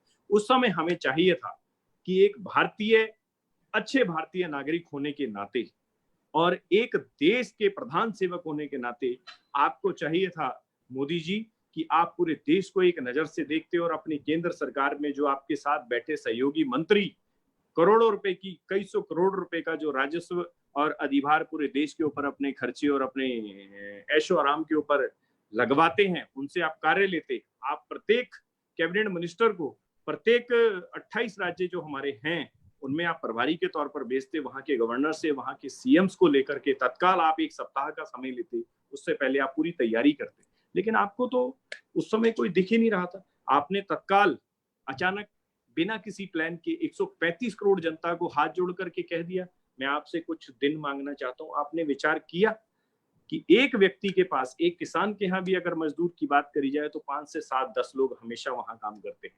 किसी बिल्डिंग या मॉल को बनाने की बात करी जाए तो 100 से 200 आम मजदूर तबका वहां पर काम करने का जो दिन में काम करने का इंफ्रास्ट्रक्चर में खड़ा करके उसको खड़ा करने में सहयोग करने का काम करता है, ठेकेदार अपने स्तर पर कितने दिन राशन दे सकता है? आपने भरपूर 17,000 करोड़ के पैकेज की बात करी राशन में देने की, मैं आपकी बात से पूर्णतः सहमत हूँ। राशन की कोई कमी नहीं है, राशन की किसी प्रकार की कोई दिक्कत नहीं है, भरपूर राशन है, लेकिन आप खाने के लिए दे सकते हैं, खाना बनाने के लिए भी तो व्यवस्था चाहिए, उनको सोने के लिए भी तो जगह चाहिए। रात को सोएगा कहाँ? आज मैं कहीं देख रहा था, एक माताजी ने बच्चा उठाया हुआ था और वो मेरे पास आई, मैंने उनसे पूछा कि आप कहाँ से हैं, तो बोले मैं गुजरात से हूँ। तो आप हरिद्वार में क्यों हैं? तो हमारे पास जाने के लिए संसाधन नहीं, हम वापस नहीं जा सकते और आज हम भीख मांग करके गुजारा कर रहे हैं। हम किसी कार्य से गुजरात से हरिद्वार आए थे, लेकिन लॉकडाउन की अवधि में हम लोग फंस गए। इस तरह के लाखों उदाहरण होंगे जिस तक हमारी नजर नहीं पहुंच रही है। अगर नजर पहुंच भी रही है तो मीडिया के लोग अपने चैनल की टीआरपी ना घट जाए, आपके ऊपर एक्शन केंद्र सरकार ना ले ले, उनसे मुंह मोड़ने का काम कर रहे हैं। आज कोरोना को देख करके जब टेस्टिंग नहीं हो पा रही है, टेस्टिंग में बड़ी समस्या थी, थोड़ी सी टेस्टिंग बढ़ी तो कोरोना के संक्रमित उत्तराखंड स्टेट में देख लीजिए आप, कल परसों 4 आए थे, फिर 5 आए, आज 6 आने की रिपोर्ट सामने आई है। अगर ये टेस्टिंग और बढ़ जाए, जी अभी उस पे भी आती हूँ। और मैं आपसे एक बात और कहना चाहूंगा, जब आप आज स्थिति ये भयानक हो चुकी है कि आप प्रवासी को लाने का आपने प्रोग्राम शुरू किया, मेरे हिसाब से ये फर्स्ट अवधि में अगर आपने लॉकडाउन से पहले नहीं किया था तो लॉकडाउन के जो 14 दिन का आपने समय मांगा था, 21 दिन का लॉकडाउन किया था, सॉरी मैं माफी चाहूंगा, तो आप उस दौरान पहले सप्ताह में अपनी रिपोर्ट्स तैयार करके, जब 10 से 15,000 कोरोना संक्रमित देश में हुए थे, तभी आप मजदूरों प्रवासियों को लाने का काम करते, तभी आप रेलगाड़ियां चला करके, मैं समझता हूं कि शायद इतने संक्रमित लोग ना होते। आप जब 1 लाख के आसपास का आंकड़ा छू चुके हैं तो आप उसको कई गुना ज्यादा करने की तैयारी में हैं। अब इसके पीछे किसका दोष है, आज किसको दोष देंगे हम? तो ये कहीं ना कहीं सीधे सीधे मैं स्पष्ट शब्दों में कहना चाहूंगा कि एक ये केंद्र सरकार का मिसमैनेजमेंट है। केंद्र सरकार की विफल नीतियों के कारण और उनके मिसमैनेजमेंट के कारण आज हमारे भारत का जो नवनिर्माण में अपना पूर्ण सहयोग और सबसे बड़ी भूमिका निभाने वाला मजदूर तबके का प्रवासी भारतीय आज अपने जीवन और कोरोना के साथ साथ अपनी जीवन की लड़ाई और अपने परिवार को बचाने की लड़ाई को झेल रहा है और उसका सामना कर रहा है। और रास्ते में किसी प्रकार के बहुत सारी संस्थाएं जिन्होंने खाना बनाने का बीड़ा उठा रखा है, कई लोगों ने रास्ते में उनको सपोर्ट करने की, मदद करने के अभियान चला रखे हैं, लेकिन कब तक? केंद्र सरकार की क्या जिम्मेदारी रही? किस तरीके से हम लोगों ने देखा? जो हमारा बेस था हम उसको भूल गए। हम पैकेज में आगे लास्ट में बात कर रहे हैं। हमने उद्योगपतियों का ध्यान रखा। अगर महाराष्ट्र से पैदल चल करके, महाराष्ट्र से ऑटो लेकर के एक पिता और पुत्र उत्तरकाशी पहुंचे और वो कोरोना संक्रमित पाए गए, तो मैं समझता हूं कि रास्ते में जितनी जगह वो रुके होंगे, कितनों को उन्होंने अफेक्टेड किया होगा, क्या वो वापस बॉम्बे जाना चाहेंगे?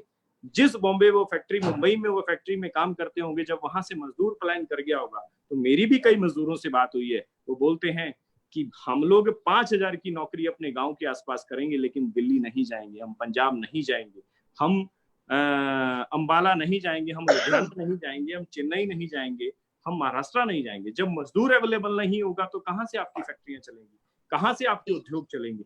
जब मजदूर अवेलेबल नहीं होगा, जब मजदूर हमारे पास अवेलेबल नहीं होगा, तो कैसे खेती होगी, कैसे हमारी फसलें होगी, कैसे हमारी फसलों की कटाई होगी? मैं समझता हूँ कि बहुत भयानक स्थिति से हम लोग सामना करने के लिए मेंटली प्रिपेयर हो जाएं और एक इस समय आत्मनिर्भर भारत सामने आने वाला है। आत्मनिर्भर भारत सामने आने वाला है, आप कह रहे हैं। बहुत भयावह स्थिति होने वाली है। मैठानी जी, आपको क्या लगता है कि क्यों गरीबों तक पहुंच नहीं पाई सरकार? मतलब ये साफ साफ बोलते हैं ना कि क्यों नहीं पहुंच पाई। हम भी तो आइडेंटिफाई करें प्रॉब्लम। सरकार कह रही है, अगर आपको पता हो कि जब ये मैटर सुप्रीम कोर्ट में आया था तो हमारे अटॉर्नी जनरल तुषार मेहता ने ये कहा था कि सड़क पे एक भी मजदूर नहीं है, सड़क पे एक भी मजदूर नहीं है। जी मैठानी जी बताइए, क्या हम पर्दा कर रहे हैं? क्या हम रेत के अंदर सिर छुपा रहे हैं? हम क्या कर रहे हैं? समझ में तो आए कि सरकार को ये मजदूर क्यों नहीं नजर आ रहे। देखिए, जो विजुअल्स हैं, जो हमको दिखाई दे रहा है, हम उस सच को स्वीकारने में मतलब अपने आप को ये सोच रहे हैं कि हम सच ना स्वीकारें, और जो चीजें नहीं हो रही हैं उन्हें हम प्रमोट करें। निश्चित रूप से ये दृढ़ इच्छा शक्ति का अभाव है। अगर आप देखेंगे तो जनवरी से कई राज्यों में, जैसे उड़ीसा और केरल, इन्होंने काफी अच्छा काम किया। छत्तीसगढ़ में राज्य सरकार ने अच्छा प्रदर्शन किया। इवन ये सोच रहे थे कि हमारे प्रदेश की सरकार बहुत अच्छा काम कर रही है, लेकिन थोड़ा सा अपवाद के रूप में उत्तर प्रदेश के सीएम जो प्रोएक्टिव हैं, और उन्होंने प्रवासियों को लाने की जो सबसे बड़ी मुहिम थी, किसी भी रूप में अगर आप माने, तो उन्होंने साहस किया कि वो कम से कम ये तो कह पाए कि मेरे प्रदेश के जो लोग जहां हैं, आप चिंता मत कीजिए, वहां की सरकारों से हम लगातार संपर्क में, वो प्रेस कॉन्फ्रेंस करते रहे, वो वीडियो कॉन्फ्रेंस करते रहे। वही उत्तर प्रदेश के ही संभवतः उत्तर प्रदेश के ही चीफ मिनिस्टर ने सबसे पहले सभी जनपदों के सीएम के नंबर आम जनमानस को उपलब्ध करा दिए थे। हमारे यहाँ उत्तराखंड के जो रेजिडेंट कमिश्नर है, उनके जो नंबर दिए गए थे, ये अभी इसके बारे में बात करते हैं। अभी लेकिन अगर आप अगर राष्ट्रीय परिप्रेक्ष्य में जो कह रहे हैं मजदूरों की बात, ये सरकार क्यों नहीं पहुंच पाई गरीबों तक? नहीं, सरकार की दृढ़ इच्छा शक्ति है ही नहीं गरीबों के प्रति। सरकार तो पूंजीपतियों का और बड़े व्यापारिक घरानों का प्रतिनिधित्व करती है, क्योंकि आज की डेट में जो भी पॉलिटिकल सिस्टम है, उस पॉलिटिकल सिस्टम को जो फीडिंग है वो पूंजीपति वर्ग ही कर रहा है। और ऐसे में अगर वो ये सोचते, मैं फिर से वो पहली वाली बात पे आऊंगा कि आपके पास इतना समय होने के बाद एग्जैक्ट डाटाबेस नहीं है। इनको ये बिल्कुल थोड़ा भी आभास नहीं था कि स्थिति इतनी भयावह हो जाएगी। आज तो इनकी मतलब स्थिति, आज तो ये थोड़ा सा लगभग ये सोचने लगे, हाँ हमको, मेरे को लगता है कि जरूर सोचते होंगे कि हमसे गलती हुई, थोड़ी सी प्लानिंग में चूक हो गई। लेकिन जैसा लहरी जी ने कहा, दसवाना भाई साहब ने कहा, तो इसमें सरकार ने सिस्टमेटिक प्लानिंग कर सकते थे। आप तो कह रहे थे कि हमारा देश rising India, third world countries में इंडिया सबसे आगे लीड कर रहा है, और हम बहुत खुश थे कि अमेरिका में, फ्रांस में, जर्मनी में और इटली में संक्रमण बढ़ गया और हमारे देश में काफी कंट्रोल में। लेकिन हमारे यहाँ जब आम जनों की, मजदूरों की जांच ही नहीं हुई, तो कहां से पता चलेगा कि उनके कष्ट क्या। जब जैसा आपने कैंपेन आज चलाया कि टेस्टिंग बढ़ाओ या कुछ करो, लेकिन आप ये देखिए कि जो मजदूर वर्ग है, जो सर्वहारा वर्ग है, जो देश के इस लोकतंत्र के, दुनिया के सबसे बड़े लोकतंत्र का जो वोट बैंक है, जो इसका प्रबल स्तंभ है, उसके प्रति सरकारें वोट के बाद अपनी जिम्मेदारियां झाड़ देती है। इसीलिए तो आप देखिए, संगठित क्षेत्र और असंगठित क्षेत्र के जो मजदूर है, जब भी उनके इश्यूज आते हैं, उनको अनदेखा किया जाता है। और आपने श्रम कानूनों में परिवर्तन करके 12-13 उसके उपनियम और जो प्रोविजंस थे वो हटा दे। मजदूरी का समय, मतलब आप इस समय उनकी मदद करने की बजाय उनको कह रहे हैं कि अब आप 8 घंटे नहीं, अब 12 घंटे काम करेंगे। वेजेस पे आपने कोई बहुत अच्छा प्लानिंग किया नहीं है। अगर आप देखें कि कुल देश में इन्होंने कहा कि 35,000 करोड़ रुपए मनरेगा के लिए रखा गया है। अगर उसको डिवाइड करें कुल मजदूरों की संख्या से, तो एक मजदूर को 2.2 दिन का रोजगार ही मिलेगा। जी। अगर आप उस डाटा को कैलकुलेट करें, बजट में कुल घोषित धनराशि डिवाइडेड बाय जो फर्जी आंकड़े हैं मजदूरों के, उनसे भी भाग देंगे तो भी 2.2 दिन की दिहाड़ी मिलेगी एक मजदूर को। जी 2.19 उसका एवरेज आ रहा है, यानी 2.2 दिन। और आप देखिए मनरेगा की दिहाड़ी कितनी है, 200 रुपया। इसे और बढ़ाया जा सकता है ना इस टाइम पे। अब देखिए कुछ कुछ प्रदेशों ने हमारे यहाँ कहा कि न्यूनतम मनरेगा में जो 100 दिन जो एक्ट था, रोजगार गारंटी एक्ट, उसमें ये था कि 100 दिन का रोजगार मिलेगा। फिर इन्होंने कहा 150 दिन का करना चाहिए। उत्तर प्रदेश ने, उत्तराखंड ने भी कहा, तो कुछ राज्यों ने कहा 200 दिन का प्रोविजन होना चाहिए। लेकिन आप अगर इसको 365 दिन भी दे देंगे रोजगार और मजदूरी 200 ही रुपया देंगे, तो 73,000 रुपया ही होता है लगभग, जो कि 6,000 रुपया आता है एवरेज। हम ये मानते हैं कि दूरस्थ पर्वतीय क्षेत्रों में या ग्रामीण अंचलों में 6,000 रुपए में चलो किसान अपनी खेती बाड़ी कर रहा है, कुछ अन्य छोटे मोटे उद्योग कर रहा है, तो रोते गिरते पड़ते वो 6,000 रुपए में क्या अपना लालन पोषण कर लेगा, 200 रुपया पर डे। तब ये भी तब कह रहा हूं मैं जब पूरे 365 दिन का रोजगार मिलेगा। तो मजदूरों के लिए, जब आप बहुत खुश हो रहे हैं कि चाइना से कई कंपनियों ने मुंह मोड़ लिया, वो भारत आएंगी, भारत में इन्वेस्टमेंट करेंगी। नहीं मैठानी जी, इसका डेटा भी उपलब्ध है कि 6% आ रहा है, ज्यादातर जो है वो चले गए हैं वियतनाम। और उसके अलावा एक और खबर भी आई है कि आईफोन या कोई और कंपनी है जिसको डोनाल्ड ट्रंप ने कहा है कि वो भारत ना आए। ये आज न्यूज में है। नहीं, उससे तो बहुत ज्यादा खुश होने की जरूरत नहीं है ना। आपके अपने संसाधन, आप अपने स्थानीय संसाधन आधारित स्वरोजगार को बढ़ावा देते। आज आज आप ग्रामीण भारत की बात कर रहे हैं। पहले जब गांधी ने ग्रामीण भारत की बात की थी, जब उसने कहा कि इस देश की आत्मा गांवों में बसती है, तो आप हंसते थे। आपके बहुत प्रबुद्ध बुद्धिजीवी वर्ग ने, मतलब सरकारों ने उनका माखौल उड़ाया। लेकिन अभी आपने कहा कि दोबारा से हम स्वराज की तरफ जाए। मेरे को बड़ा आश्चर्य होता है कि अभी मैं कुछ डाटा इनका पढ़ रहा था, फाइनेंस मिनिस्टर का। इसमें इन्होंने घोषणा, मैं इसको इसलिए जोड़ रहा हूँ क्योंकि ये मजदूरों के हितों से जुड़े हुए सवाल है। एक इन्होंने ये कहा कि 100% कैटल वैक्सीनेशन, क्योंकि पशुधन में भी, पशुपालन में भी असंगठित और संगठित क्षेत्र दोनों तरह के मजदूर हैं। जो डेयरी चलाते हैं, गोबर का प्रबंधन करते हैं, चारा कुट्टी काटते हैं, जो चारा लाते हैं, जो चारा उगाते हैं। देखिए, एक भूमिहीन जो व्यक्ति है वो मजदूर है, और जो भूमिधर है उसके यहाँ खेतिहर मजदूर काम करता है। उस खेतिहर मजदूर का भी कोई डाटाबेस नहीं है। आपने ये बात पहले ही कह दी थी, सितंबर 2019 में आपने कहा कि 100% कैटल वैक्सीनेशन होगा, और कल आप उसी बात को कह रहे हैं दोबारा, माननीय फाइनेंस मिनिस्टर जी। तो वो तो आपने उसी में जोड़ दिया।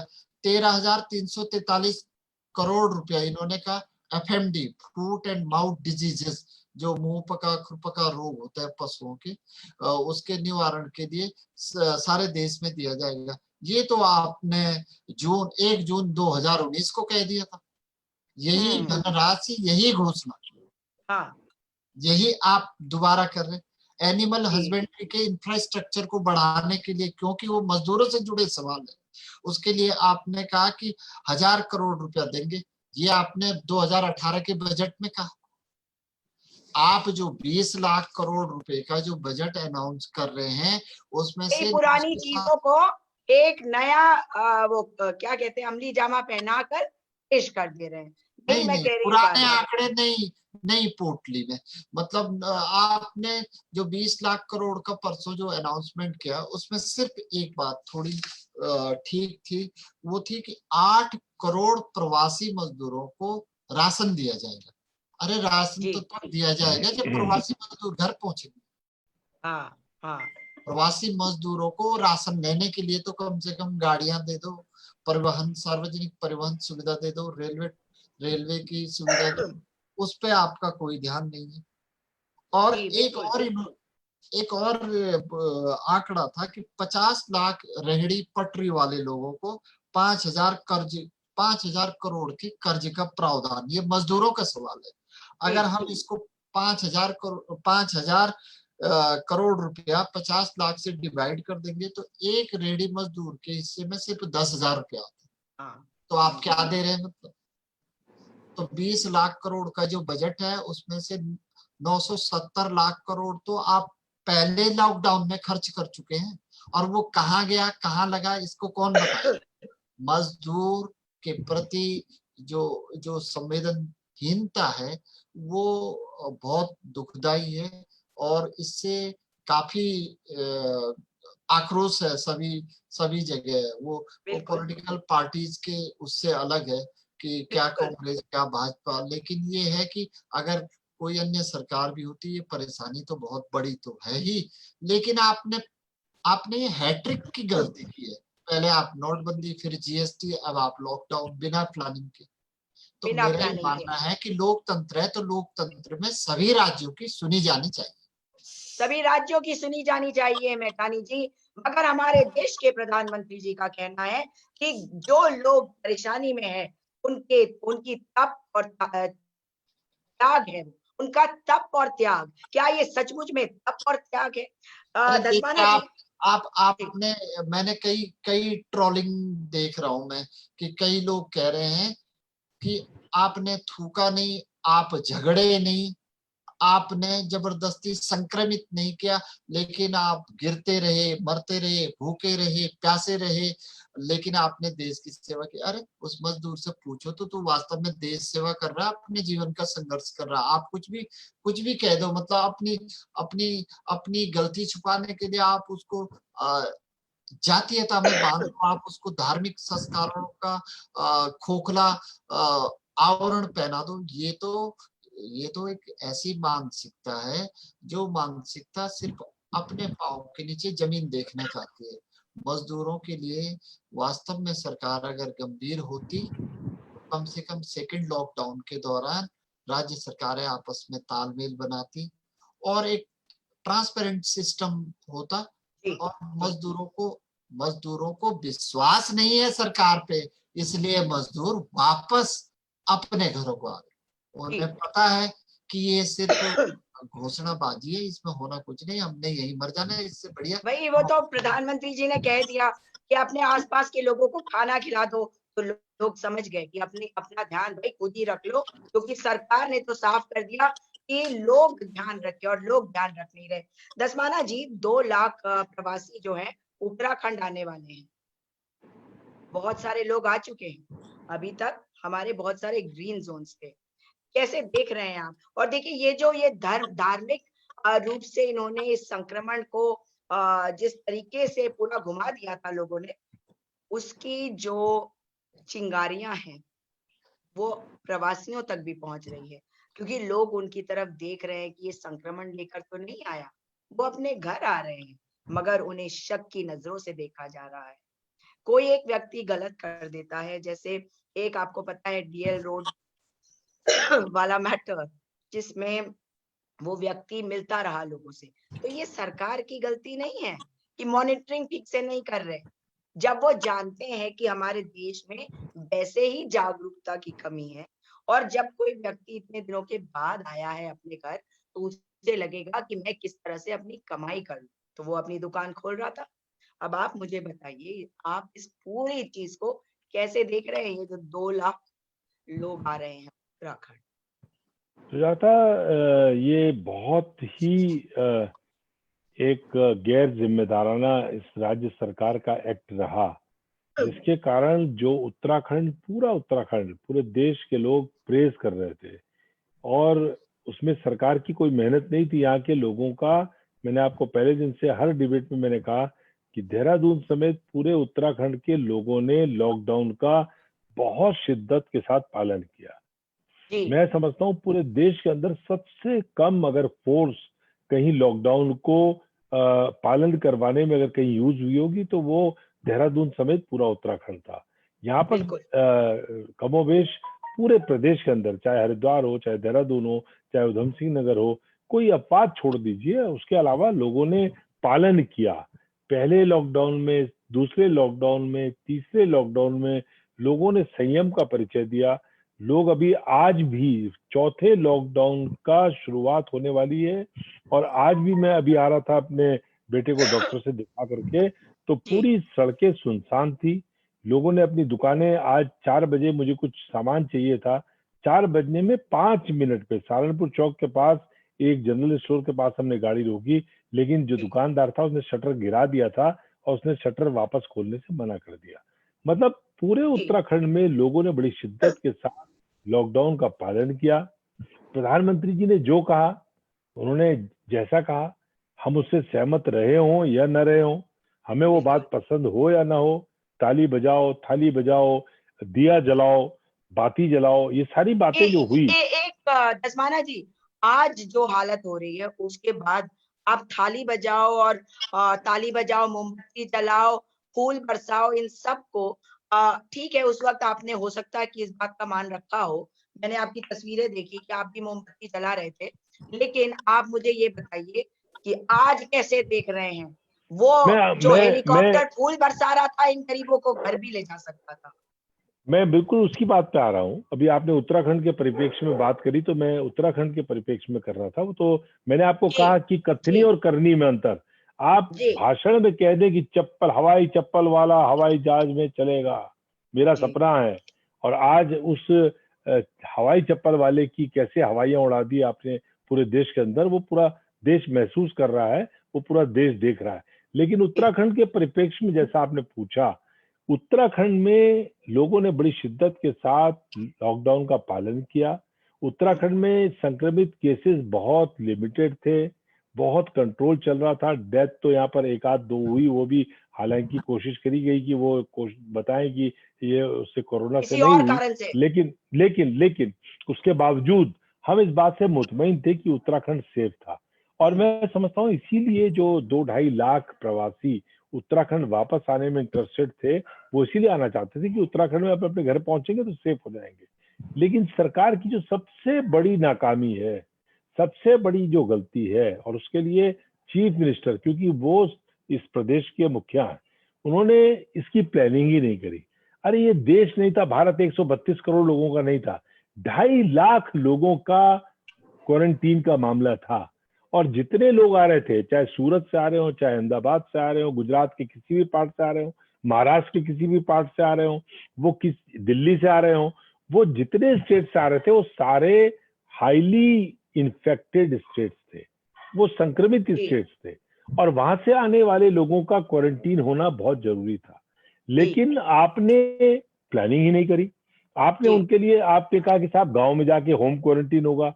अच्छा, आप बताओ, पहाड़ की जो ज्योग्राफी है, पहाड़ का जो भूगोल है, उसमें कैसे पॉसिबल है कि एक ग्राम प्रधान अपने घर से 2.5 किलोमीटर दूर, जो ग्राम पंचायत का उसका 1.5 कमरे का ग्राम पंचायत का भवन है, उसमें 10 आदमियों को क्वारंटीन कर देगा?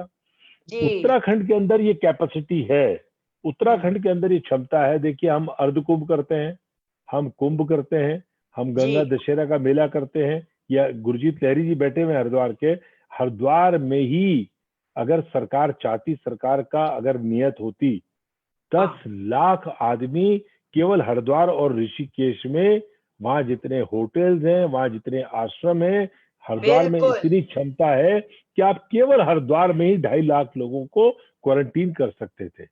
इसमें इंस्टीट्यूशनल क्वारंटीन होना चाहिए था, क्योंकि जो पहाड़ की भौगोलिक परिस्थिति है, उसमें पर्वतीय इलाकों में गांव में होम क्वारंटीन नहीं हो सकता। ग्राम प्रधान की इतनी हैसियत नहीं है कि किसी को कह देंगे कि आप अपने घर में रहिए 14 दिन। ग्राम प्रधान को आपने देखा होगा, आज समाचार पत्रों में पढ़ा होगा कि वहां लड़ाइयां शुरू हो गई। जो स्थानीय वहां पॉपुलेशन है और जो प्रवासी आ रहे हैं, उनमें कई जगह तनाव पैदा हो गया। क्यों हो गया? अगर वो 14 दिन हरिद्वार में, रुड़की में, ऋषिकेश में, देहरादून में, हल्द्वानी में, रुद्रपुर में, काशीपुर में अगर क्वारंटीन करके गया होता, तो गांव वाला स्वागत करता उसका कि भाई क्वारंटीन होकर आया, इट्स सेफ है, जांच हो रखी है, इसकी स्क्रीनिंग हो रखी है। लेकिन आप सीधा आदमी को लाए, आपने उसके वो गन लगाई, गन से आपने टेम्परेचर देखा, और उसके बाद आपने कहा कि भाई रिखणी खाल चला जा, आपने कहा धूमाकोट चला जा, आपने कहा मोरी चला जा, आपने कहा डुंडा चला जा, आपने कहा पिथौरागढ़ धारचूला चले जा, और आपने सारे लोग भेज दिए। 80,000 लोग आ चुके हैं, और 80,000 लोग आपने बिना क्वारंटीन किए ग्राम प्रधान के भरोसे, जिस ग्राम प्रधान को आपने चवन्नी नहीं दी, आज आपने निर्णय किया कि 10,000 रुपए देंगे। क्या होता है 10,000 रुपए में? क्या करेगा वो 10,000 रुपया का? वो 10,000 या 1 लाख का सवाल नहीं था। सवाल ये था कि केवल 2.5 लाख लोगों को, 2-2.5 लाख लोगों को आपको इंस्टीट्यूशनल क्वारंटीन करना था, और आपने सबसे बड़ी चूक ये करी कि उसका इंतजाम नहीं किया। क्यों नहीं किया? क्योंकि आपको खाना खिलाना पड़ेगा, आपको उनकी व्यवस्था करनी पड़ेगी, आपको एसडीएम को, तहसीलदार को, वहां पर अधिकारियों को, पुलिस फोर्स को आपको वहां पर डिप्लॉय करना पड़ेगा। इसलिए आपने अपनी जिम्मेदारी ग्राम प्रधान के पल्ले झाड़ दी। आपने सारा का सारा जो इतनी तपस्या उत्तराखंड के लोगों ने 54-55 दिन की थी, आपने उस तपस्या पर पानी फेरने का काम कर दिया। आज राज्य में हम घबरा रहे, कल 4 थे, आज 6 हो गए, आज 6 ज्यादा बढ़ गए। रोज आना जो संक्रमित, और संक्रमित कौन हो रहे हैं? ये आपने उस समय कहा जमाती जमाती जमाती, आपने कहा आज सारे लोग कह रहे हैं प्रवासी प्रवासी प्रवासी। प्रवासियों के ऊपर वो प्रवासियों का घर है उत्तराखंड, उनका गांव है, उनकी जमीन है, उनकी जड़ें हैं। उन अपने घर नहीं आएगा आदमी मुसीबत में तो कहाँ आएगा? लेकिन मैं यही बात कह रही थी आपको, यही बात कह रही थी कि जो इन्होंने जमातियों वाली बात शुरू करी थी, आज देखिए कि उसकी जो लपटें हैं वो कहाँ तक पहुंच गई कि लोग अपने घरों में आ रहे हैं और लोग उन्हें एक्सेप्ट करने को तैयार नहीं है। और इसके लिए सरकार ना लोगों को जागरूक कर रही है और खुद इतना डरे हुए हैं। अरे सुजाता, इतना गैर जिम्मेदाराना बयान, मैं पता नहीं ये उत्तराखंड के लोग आगे आने वाले भविष्य में क्या फैसला करते हैं, कैसे फैसले आपने करे हैं, किन लोगों को आपने सत्ता और सरकारें सौंपी हैं कि राज्य का एक चीफ मिनिस्टर ये कह रहा है कि 25,000 तो संक्रमित आएंगे, 500 तो वेंटिलेटर में। आप इनकी जो सोच है कहाँ जा रही है? 500 तो वेंटिलेटर में वेंटिलेटर में जा सकते हैं। मतलब आप अगर 25,000 की आप, हाँ मैं ये बता रहा हूँ कि मुख्यमंत्री जी को और उनकी पूरी टीम को, उनकी सरकार को, उनके शासन को, उनके प्रशासन को केवल और केवल एक काम करना था, और वो काम करना था देहरादून में, हरिद्वार में, ऋषिकेश में, रुड़की में, उधम सिंह नगर में, हल्द्वानी में जितनी धर्मशालाएं हैं, जितनी इंस्टीट्यूशनल वहाँ पे एजुकेशनल इंस्टीट्यूशंस हैं, यूनिवर्सिटीज हैं, उनके आपको सबको अधिग्रहण करना चाहिए था, आपको प्लान बनाना चाहिए था। अरे इस प्रदेश के पर्यटन मंत्री की धर्मशाला में ही 5,000 लोगों को ठहरने का इंतजाम है। सतपाल महाराज हमारे पर्यटन मंत्री हैं, उनकी धर्मशालाएं 5 स्टार से कम नहीं है। और शायद उन्होंने कोई किया हुआ भी है ना, मैं आपको नहीं, हमारे चिदानंद मुनि जी हैं ऋषिकेश में बैठे हुए, जिनके यहाँ विदेशी इतने बड़ी संख्या में आते हैं, उनकी धर्मशाला में 1,000 कमरे हैं, 1,000 कमरे। और देशभक्ति दिखाने का समय तो आज था। हाँ, सोनिया गांधी को गाली देनी होगी तो टेलीविजन के चैनल में आ जाओगे, लेकिन अगर आपको इस देश में कोरोना से लड़ना है तो सारे के सारा संत समाज, साधु समाज, धर्मशाला वाले, मठाधीश आज इनकी सेवाएं लेनी चाहिए थी। इनके ऊपर करोड़ों करोड़ों रुपए का, अरबों रुपए का चढ़ावा चढ़ता है, और आप अगर बचाना चाहते थे उत्तराखंड को तो एक सबसे बड़ा इसका तरीका था कि आप सारा देहरादून से लेकर के उधम सिंह नगर, हल्द्वानी तक आपको सारा एक्वायर करके, अधिग्रहण करके और वहां ठहरने की व्यवस्था करवाते। अरे भैया 2.5 लाख लोग, मैंने कहा कुंभ होता है, अर्ध कुंभ होता है, गंगा दशहरा में पूछो गुरजीत लहरी को, 70 लाख 80 लाख आदमी आ जाता है डुबकी लगाने हरिद्वार में। तो जिस हरिद्वार की कैपेसिटी इतनी हो कि 1 करोड़ आदमी कुंभ में अगर 2010 के आ गया तो 1 करोड़ आदमी आया होगा, तो वहां पे 30-40 लाख आदमी तो रुका होगा। तो 30-40 लाख जो शहर रोकने की कैपेसिटी रखता है, 2.5 लाख लोगों का क्वारंटीन इंस्टीट्यूशनल आप नहीं कर सकते थे? आपने नहीं किया, और आज भी नहीं कर रहे हैं, आज भी नहीं कर रहे हैं। आप सुबह 5 बजे काठ गोदाम में रेलवे स्टेशन में बीजेपी का झंडा लेकर के त्रिवेंद्र सिंह रावत जिंदाबाद करने के नारे लगवाने पहुंचा दे रहे। लेकिन दसमाना जी एक और चीज आपको बताना चाहती हूँ। आज आपने पता नहीं वो वीडियो देखी या नहीं, शायद मैंने आपको लिंक भेजा भी होगा। ट्विटर पे मैंने देखा कि आज मोदी सरकार के 6 साल के बारे में एक वीडियो डाली गई है भारतीय जनता पार्टी द्वारा। आपने देखा हो तो उस पर भी टिप्पणी चाहूंगी आपकी। नहीं, मैंने देखा नहीं, क्योंकि आज मैं दिन भर जो प्रवासी मजदूर देहरादून में है, मैं जा करके उनसे, या तो मेरे पास आते रहे या मैं उनसे मिलता रहा। बहुत सारे लोगों को राशन पहुंचाना था, उनको मैंने राशन पहुंचाया। आज इसमें मैं पूरा व्यस्त रहा, तो मुझे तो अपना आपका मैसेज भी आपका मैसेज भी मैंने सुजाता 9 बजे देखा कि मैं आपको रिक्वेस्ट 9 करूंगी कि जी उस वीडियो को देखिएगा और कल उम्मीद कर रही हूँ कि कांग्रेस की प्रतिक्रिया आएगी, क्योंकि इस बिल्कुल समय बिल्कुल। पर मैंने तो सरकार आपने भारत देश आज आपने पढ़ा होगा, आज मैक्सिमम न्यूज़पेपर्स ने उस न्यूज़ को कैरी किया है। जो मैंने इंस्टीट्यूशनल क्वारंटीन के बारे में कहा है, जी, उसको majority of the papers have carried this news, और यस, चैनल्स ने भी किया, क्योंकि अब हाँ, लोगों को महसूस हो रहा है, लोगों हाँ, को अब लग रहा है कि ये जी, बहुत बड़ी चूक हो गई है। और जिस प्रकार से लगातार कोरोना के केसेस अब उत्तराखंड में बढ़ रहे हैं, वास्तव में हमारे लिए बहुत बड़ी चिंता का विषय है, और और इसके इसके लिए कोई इसके कोई जिम्मेदार जिम्मेदार है हमारे मुखिया हैं। बिल्कुल है, जो आज 55 दिन बाद भी डिजाइनर साफा बांध करके घर में सूर्य नमस्कार कर रहे हैं। उनका फोटो जी, देखा मैंने आज कहीं, सूर्य और जो नमस्कार कर रहे कहते हैं कि उत्तराखंड के पहले केस जो है वो तबलीगी जमात से आए, जबकि असलियत ये है, मैं बार बार दोहराती हूँ उसे, हैं। वो तो एजेंडा असलियत है ये उनका, है वो तो एजेंडा है, वो एजेंडा है। यस, तो लेकिन मैं ये बताना आपने चाहती उस हूँ लोगों एजेंडे को, के चक्कर में पूरे प्रदेश का नुकसान कर दिया है। पूरा बिल्कुल, प्रदेश, आप तो पूरे देश में आपका नाम होता, आप ऐसे मुख्यमंत्री होते जिसके प्रदेश में आंकड़ा 100 से नीचे रह गया। आप ऐसे ऐसे मुख्यमंत्री होते जिसमें बहुत कम, मिनिमम ना के बराबर कोरोना से डेथ हुई। आप ऐसे मुख्यमंत्री होते जिसके पूरे प्रदेश का 70% इलाका पूरे कोरोना काल में ग्रीन जोन रहा। तो आपने अपने आप ये अवसर खो दिया। आपने केवल, आपका ध्यान काय में है। एक बात और बता दूं, ये क्यों किया? क्योंकि इनका पूरा ध्यान काय पे है। आपको मालूम है, हरिद्वार में लहरी साहब बैठे हुए हैं, इनको मालूम होगा, शराब की दुकानें बंद थी और स्टॉक गायब हो गया। शराबों की दुकान से स्टॉक गायब हो गया। कौन जिम्मेदार है इसका? आपका ध्यान केवल शराब की दुकानों पे है, शराब ज्यादा बिके उसमें है। आपका ध्यान केवल नदी में 3 मीटर 4 मीटर मशीन से खोद करके खनन हो जाए। आपका ध्यान खनन पे और शराब पे, आपका ध्यान कोरोना पे नहीं है, आपका ध्यान जनता पे नहीं है।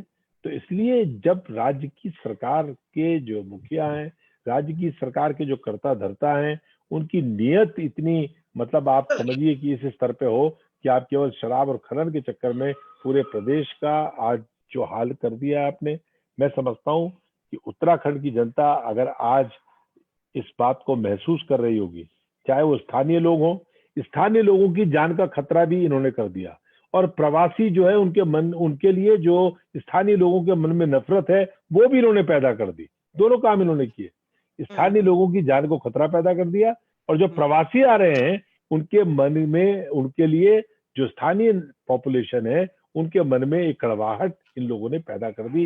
ये दोनों काम गड़बड़ किए हैं। आने वाला समय मैं समझता हूं कि इनको माफ नहीं करेगा। जी, गुरजीत लहरी जी, आप कैसे देखते हैं? जैसे कि धस्माना जी ने कहा, मैं यही बात कहने जा रही थी कि कुंभ होता है, तो आप लोग तो कितने लोगों को अकोमोडेट करते हैं। मतलब कितने करोड़, 1 करोड़ तो होता ही है ना, या 70-80 लाख तो होता ही होगा। लेकिन आप मुझे 2010 में 1 करोड़ था, वही 2010 एक में 1 करोड़ वही मुझे याद था, इसीलिए मैंने 1 याद करोड़ में का फिगर जी। जी।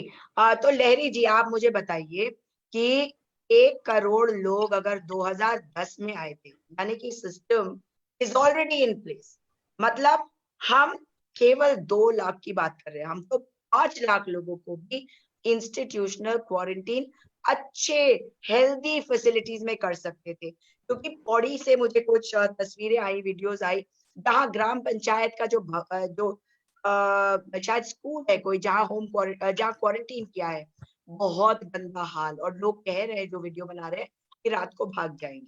तो आप मुझे बताइए कि क्या ये जो उत्तराखंड में जो हमारे अपने लोग वापस आ रहे हैं, क्या इनके साथ नाइंसाफी नहीं हो रही? क्या हमारी सरकार जिम्मेदार है, या कुछ और जिम्मेदार है, या बहुत बड़ा नंबर है?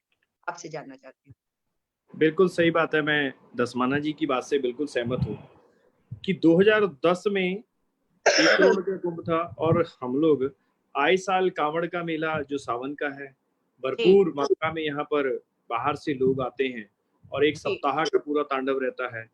कुंभ का अर्धकुंभ का स्नान, अर्धकुंभ हुआ, उसके बाद 2010 का पहले कुंभ था, उसके बाद अर्धकुंभ, और फिर हम लोग 2021 में, जिसमें फरवरी में, शायद 15 फरवरी के आसपास पहला स्नान था। जी और हरिद्वार में, जैसा कि दसवाना जी ने सबसे पहले बताया कि पूरी इतनी धर्मशालाएं और होटल्स हैं, अगर आप चाहते तो उनको लेकर के वहाँ एक क्वारंटाइन सेंटर बना करके 2.5 करोड़ लोगों को इकट्ठा करके, और हरिद्वार के पास इतनी बड़ी मात्रा में धर्मशालाएं, होटल्स हैं जी कि मैं समझता हूँ कि इनका 70% जो पॉपुलेशन का हिस्सा है वो हरिद्वार में ही क्वारंटाइन किया जा सकता था। और उनको 14 दिन या 20 दिन, जब तक उनकी रिपोर्ट्स पूरी कंप्लीट वापस ना आ जाती चेकअप होने के बाद, हाँ और वो कंप्लीट करने के बाद क्वारंटाइन एरिया टर्म पूरी करने के बाद अपने गांव में जाते, तो एक जी जो आपने ग्राम प्रधानों को परेशान करने का काम किया, आज वो बिना संसाधनों के आपने एक हिसाब से देखा जाए तो युद्ध के मैदान में आपने भेज दिया। और उनके पास राइफल तो है, लेकिन राइफल में बारूद या गोला तोफ में नहीं है, राइफल में गोली नहीं है, और आप बोल रहे हैं जाइए और दुश्मन को मारिए। तो क्या ये संभव हो सकता है? बिल्कुल नहीं हो सकता। क्योंकि मैं खुद आज अपने क्षेत्र में क्वारंटाइन सेंटर ग्राम सभा श्यामपुर में गया था विजिट में। मैंने ग्राम प्रधान से इसी मैटर को लेकर सबसे पहला मेरा जो क्वेश्चन वहां पर सवाल जो मैंने उठाया, तो मैंने 5 लोग हमारे गुजरात से प्रवासी जो हमारे गांव के लोग हैं वो आए हैं, तो मैंने उनको बधाई भी दी कि सबसे पहले तो आप सकुशल इस केंद्र सरकार की जो नीति है उसको भेदते हुए और उसको लांघते हुए और उसको हराते हुए आप कोरोना तो बाद की बात छोड़िए, जो केंद्र सरकार का मिसमैनेजमेंट है उसके ऊपर आपने जंग जीती है, सबसे पहले तो उसको बधाई। और आप सकुशल अपने घर पे पहुंच गए हैं, उसके लिए आपको फिर दोबारा से बधाई। मैंने उनके सामने ही ग्राम प्रधान से क्वेश्चन पुटअप किया कि क्या प्रधान जी, आपको कोई सरकार की तरफ से, जिस तरीके से मैं देख रहा था कल माननीय कैबिनेट मिनिस्टर जो हमारे हरिद्वार से 4 बार के विधायक हैं और बड़े हरिद्वार की जनता के प्रिय हैं, लेकिन कभी वो अपनी विधानसभा के बाहर, मैं नहीं समझता हूँ कि झांकते आप बात कर रहे हैं एचआरडी मदन मिनिस्टर? कौशिक जी, अच्छा, उत्तराखंड जो के उत्तराखंड सरकार के प्रवक्ता भी हैं, जी जो हर मीटिंग में एक पत्रकार महोदय द्वारा सवाल भी उठाया गया कि पूरी कोरोना वायरस की जंग में किसी भी मीटिंग की अध्यक्षता या किसी भी मीटिंग में पत्रकारों से रूबरू होने के लिए अपनी सरकार की नीतियों को या अपनी सरकार की योजना को बताने के लिए माननीय मुख्यमंत्री जी सामने नहीं आ रहे हैं बिल्कुल भी जी। और उसके लिए उन्होंने नियुक्ति जो कर रखी है वो मदन कौशिक जी की है। तो मदन कौशिक जी के ही द्वारा बताया गया कि हमने फंड की व्यवस्था करके ग्राम सभा के ग्राम प्रधान को नियुक्त किया है कि वो बाहर से आए हुए क्वारंटाइन, जो बाहर से प्रवासी जो उत्तराखंडी वापस आ रहे हैं उनकी देखरेख करेंगे, लेकिन ऐसा कुछ नहीं। और मैं दसवाना जी से बताना चाहूंगा, जो इन्होंने 10,000 रुपए देने की बात कही है वो भी एक कहीं ना कहीं 15 लाख जैसा ही जुमला है, कहीं कोई व्यवस्था नहीं होने वाली है। 6 हवाई अड्डे बेचने की घोषणा भी हो गई। बिल्कुल बिल्कुल, ये लोग बिल्कुल, आज मैं तो बिल्कुल 100% इनको फेल सरकार और नैतिकता के आधार पर गरीब दुबके जो ये हमारे मजदूर प्रवासियों की पीड़ा को देखते हुए नैतिकता के आधार पर केंद्र सरकार को तत्काल प्रभाव से रिजाइन कर देना चाहिए और एक पूरे देश में मिलीजुली सरकार पुनः बनाई जाए, जिसमें बुद्धिजीवी लोग, हमारे साइंटिस्ट भी हों, हमारे विशेषज्ञ भी हों, पत्रकार भी हों, सारे लोग हों। मैं तो ये मांग करूंगा जिस तरीके से इनका मैनेजमेंट है। और मैं आपको बताना चाहूँ कि दसमाना जी से मैं बताना चाहूंगा कि ये बिल्कुल किसी भी तरीके का कोई किसी प्रकार की कोई व्यवस्था नहीं है। और मेरा इस वीडियो के जो हमारी वार्तालाप चल रही है, जो हम लोग ये चर्चा कर रहे हैं, जितने भी हमारे उत्तराखंड के लोग, हमारे भारत के लोग इसको देख रहे होंगे, आपको बताना चाहूंगी कि करण चोपड़ा मैसेज लिख रहे हैं कि पतंजलि ने 10 किलो आटे की थैली का रेट 300 से 375 किया था और 10 दिन बाद बढ़ाकर 425 रुपए किया। महामारी संकट में देशभक्त रामदेव का योगदान। बिल्कुल बिल्कुल, रामदेव जी का तो इतना बड़ा योगदान है इस देश को बनाने में और इस देश को बचाने में कि उनके लिए एक आप अलग से समय लेकर के, जैसे आज आपने प्रवासी मजदूरों का मुद्दा रखा है, इसी तरीके से आप बाबा रामदेव जी के योग पर अगर चर्चा करें तो हम विस्तार से उस पर बात करने का काम करेंगे, क्योंकि मैं समझता हूं कि छोटा पड़ जाएगा, अभी समय इतना नहीं है। और वो इतने बाबा रामदेव जी के प्रोडक्ट ही इतने हैं, उनकी गाथा इतनी बड़ी है, अगर उनकी चर्चा की जाए तो बहुत लंबा समय चाहिए उसके लिए। आज केवल और केवल पीड़ा हम लोग जो है हमारी, वो प्रवासी मजदूरों की है और प्रवासी लोगों की है। तो मैं पूर्णतः सहमत हूं, जब हम लोग कुंभ की तैयारी में जा सकते हैं, हमारे पास लैंड एरिया इतना खाली पड़ा हुआ है हरिद्वार में क्या आप 50,000 टेंट्स की व्यवस्था नहीं कर सकते थे? क्या आप 50,000 टेंट्स लगा करके उसमें लाइट की व्यवस्था करते, आप बाथरूम्स की व्यवस्था करते, जब हमारा कुंभ होने की कोई संभावना नहीं है? मैं समझता हूं कि इस दृष्टिकोण से सुजाता जी आप सोच रहे हैं, क्या आपको लगता है कि कुंभ हम लोग कर पाएंगे? क्या क्यों कोरोना कुंभ हो सकता था गुरजीत जी, कोरोना कुंभ हो सकता था, कोरोना कुंभ हो सकता था। बिल्कुल आपकी बात से सहमत हूँ। और ये दसमाना जी, मैं आपको धन्यवाद देना चाहूंगा कि आपने बिल्कुल बैठा, मैं हूँ हरिद्वार के नजदीक, लेकिन आपने देहरादून से देखा। मैं आपको बधाई देना चाहूंगा कि आपने बहुत ही सदा हुआ पॉइंट, और आज भी अगर चाहे सरकार, अब भी अगर चाहे तो 24 घंटे में जितने लोग आ रहे हैं उनमें से 70% लोगों की हम लोग व्यवस्था करके, और उत्तराखंड में जो रह रहे लोग, जो ग्रीन जोन का एरिया था, उसको सेव करने का काम कर सकते हैं। अगर बद्री विशाल के कपाट खुल चुके हैं, और मैं तो हाथ जोड़ करके बद्री विशाल जी से प्रार्थना करूंगा कि हे बद्री विशाल, हेमकुंड और साबिर पाक, हमारे कलियर शरीफ और हर की पौड़ी गंगा माता जी, इन माननीय मुख्यमंत्री जी को थोड़ी सी सद्बुद्धि दें। हमें इस दृष्टि से ना देखें कि सूर्यकांत धस्माना जी कांग्रेस पार्टी के हैं, गुरजीत लहरी कांग्रेस पार्टी के हैं, मैठाणी जी हमारे खिलाफ हैं। उससे पहले हम आपके उत्तराखंड के, जिसके आप मुख्यमंत्री हैं, हम उसके निवासी हैं, हम उत्तराखंडी हैं, हम भारत के निवासी हैं। हम आपसे हाथ जोड़ के आग्रह करते हैं, निवेदन करते हैं कि कृपया करके आप हम लोगों की सेफ्टी को मद्देनजर रखते हुए, आप उत्तराखंड के करोड़ों लोगों की जान माल की सुरक्षा को ध्यान में रखते हुए इन प्रवासियों को आप लेकर के आ रहे हैं। आप लाने के साथ साथ क्वारंटाइन करने का जो जिम्मेदारी आप लोगों ने ग्राम प्रधान के ऊपर दे करके और अपनी जिम्मेदारी से पल्ला झाड़ने का काम किया, यह बहुत ही निंदनीय और दुर्भाग्यपूर्ण है। मैं समझता हूं कि धस्माना साहब का जो आपका सुझाव है आदरणीय धस्माना जी, कल हम लोग माननीय अध्यक्ष जी से भी बात कर करके और इस पे माननीय मुख्यमंत्री जी को पत्र के माध्यम से जगाने का काम करना चाहिए हमें, और हम लोगों को इसकी आवाज उठानी चाहिए। और ये बहुत ही महत्वपूर्ण बिंदु है कि जो लोग बाहर से आ रहे हैं आज उन्हें क्वारंटाइन करके, और ये जो 100 से नीचे रोकने का आंकड़ा है और 25,000 का अगर आंकड़ा माननीय मुख्यमंत्री जी कह रहे हैं, तो इसका मतलब कि केंद्र सरकार की इंस्ट्रक्शन और इनको डायरेक्शन हो चुकी है, क्योंकि ये लोग किसी भी चीज को करने से पहले इन लोगों को पता है कि हम लोगों ने क्या कमी करी है और हम लोग कितना उस पर काबू पाएंगे। इसलिए ये लोग पहले ही प्रिपेयर कर देते हैं कि आप लोग तैयार रहिए। 25,000 बोलना एक गैर जिम्मेदारा बयान, गैर जिम्मेदार, बिल्कुल आप गैर जिम्मेदाराना है। और आपके पास केवल 4 जिलों में आपके पास आबादी का आपके ऊपर भार है। उसके बाद अगर देखा जाए तो पूरा पहाड़ खाली पड़ा है, पलायन कर चुके हैं लोग। मैं बार बार कहना चाहूंगा, मैं फिर दोबारा पुनः दोहराऊंगा कि आदरणीय धस्माना साहब, आपका गृह क्षेत्र भी मैं पूरा घूम चुका हूँ। पौड़ी देखा है मैंने, उत्तरकाशी देखा है, हेमकुंड की मैं 7 यात्राएं कर चुका हूँ। हर बार जब जाते हैं तो कई पहाड़ जो हैं वीरान हो चुके हैं। आपके पास कुछ बचा ही नहीं। अब तो लोग वापस आ रहे हैं, जो पलायन कर गए थे वापस आ रहे हैं, अपने लोग हैं। अब तो अफसर अपने लोग हैं, हमें उनको इस दृष्टि से नहीं देखना है कि इनको क्वारंटाइन करिए, इनको आप ग्राम सभा में फेंकिए, रात को लोग उठ करके भागेंगे। मेरे पास फोन आया कि भाई साहब हमारे पास खाने की व्यवस्था नहीं है, हमारे घर वाले बोल रहे हैं कि आप ऐसी बहुत कहानियां हैं, बहुत कहानियां ऐसी लहरी जी, मैठानी जी।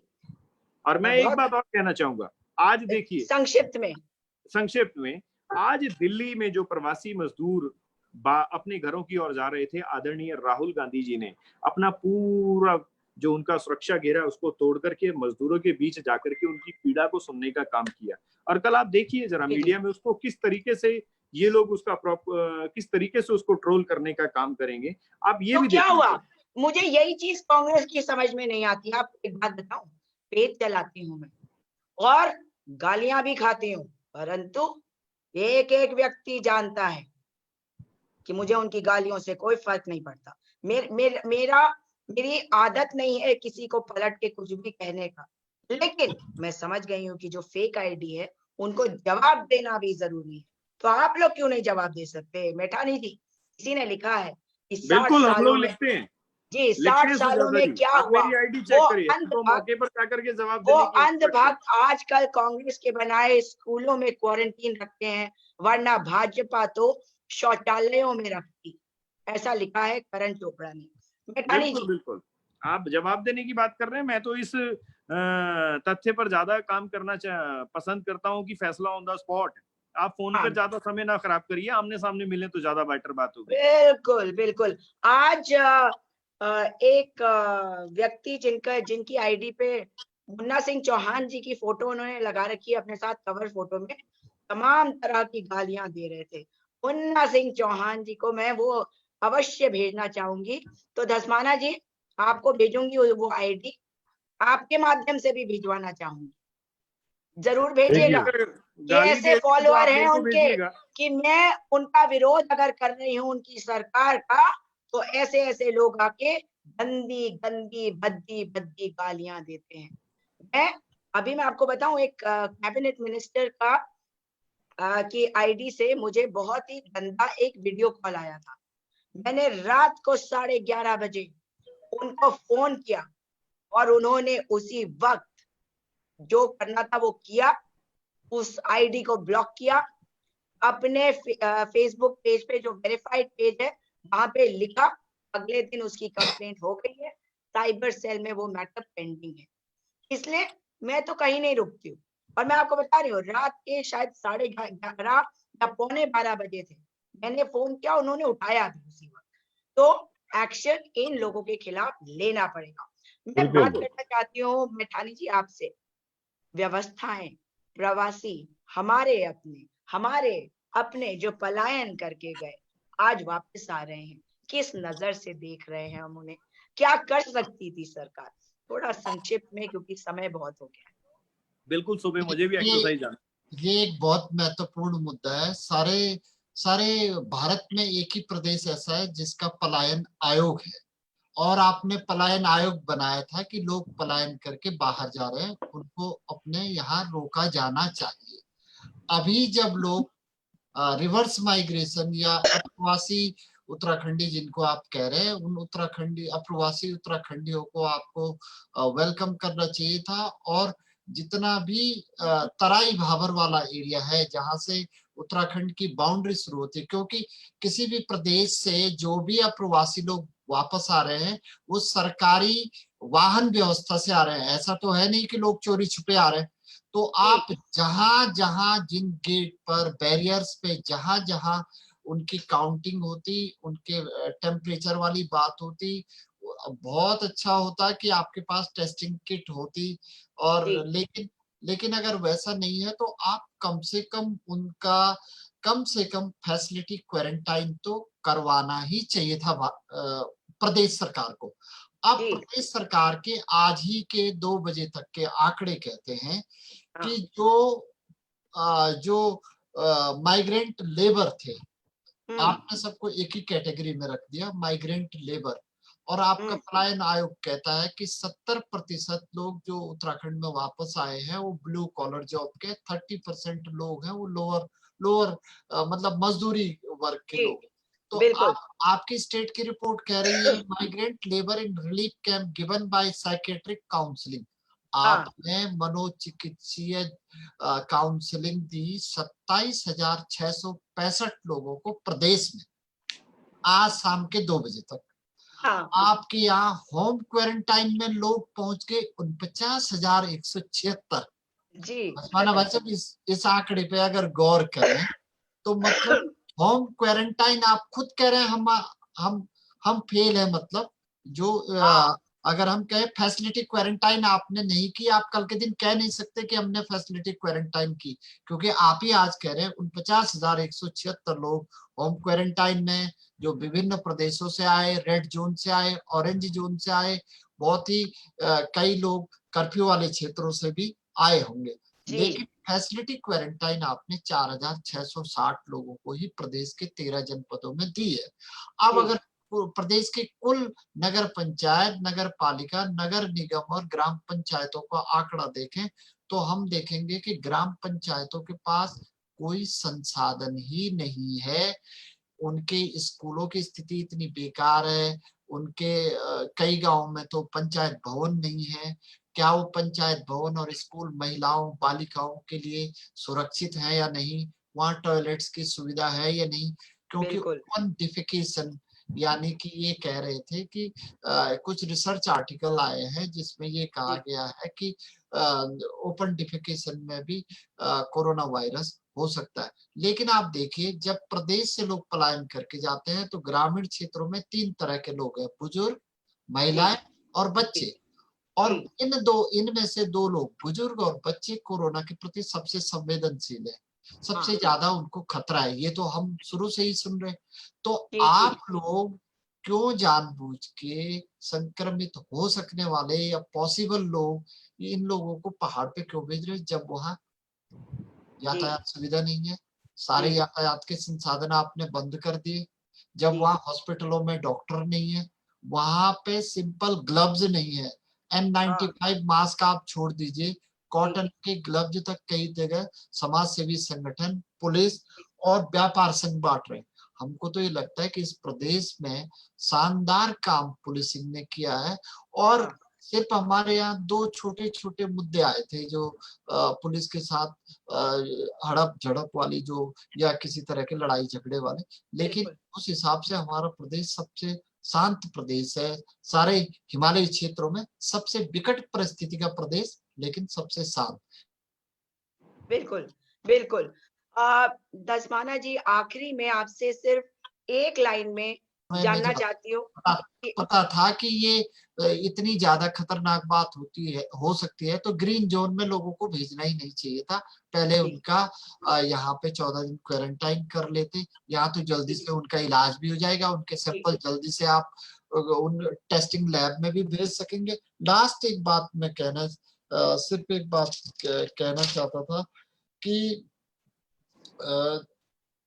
जब चाइना में 70,000 लोग हो गए थे प्रभावित कोरोना से, तो लोग सड़कों पे गिरते हुए दिखाई दे रहे थे। सारी दुनिया के मास मीडिया ने, सारी तरह के जर्नलिज्म, जो फोर्थ स्टेट है पत्रकारिता का, उसने चाइना की सारे दुनिया में पोल पट्टी खोली। उसने चाइना की तस्वीरें सारी दुनिया के सामने रखी।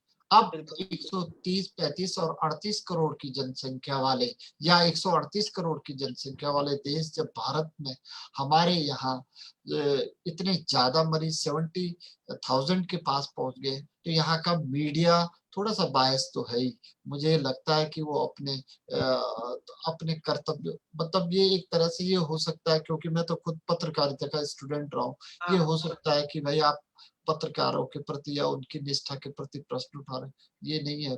मेरा प्रश्न उन चैनल मालिकों के प्रति है, क्योंकि खुद पत्रकारी कई पॉजिटिव है, उनके लिए क्या व्यवस्था है।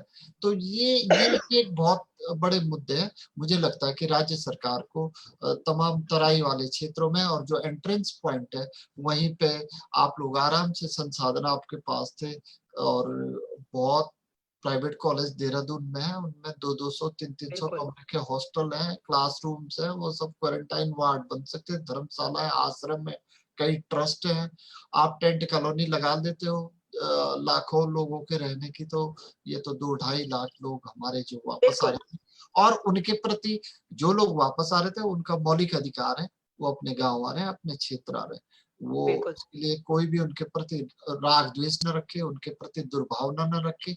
आपको, जैसे गांधी जी कहते थे, कुष्ठ रोग से घृणा कीजिए, कुष्ठ रोगी से नहीं।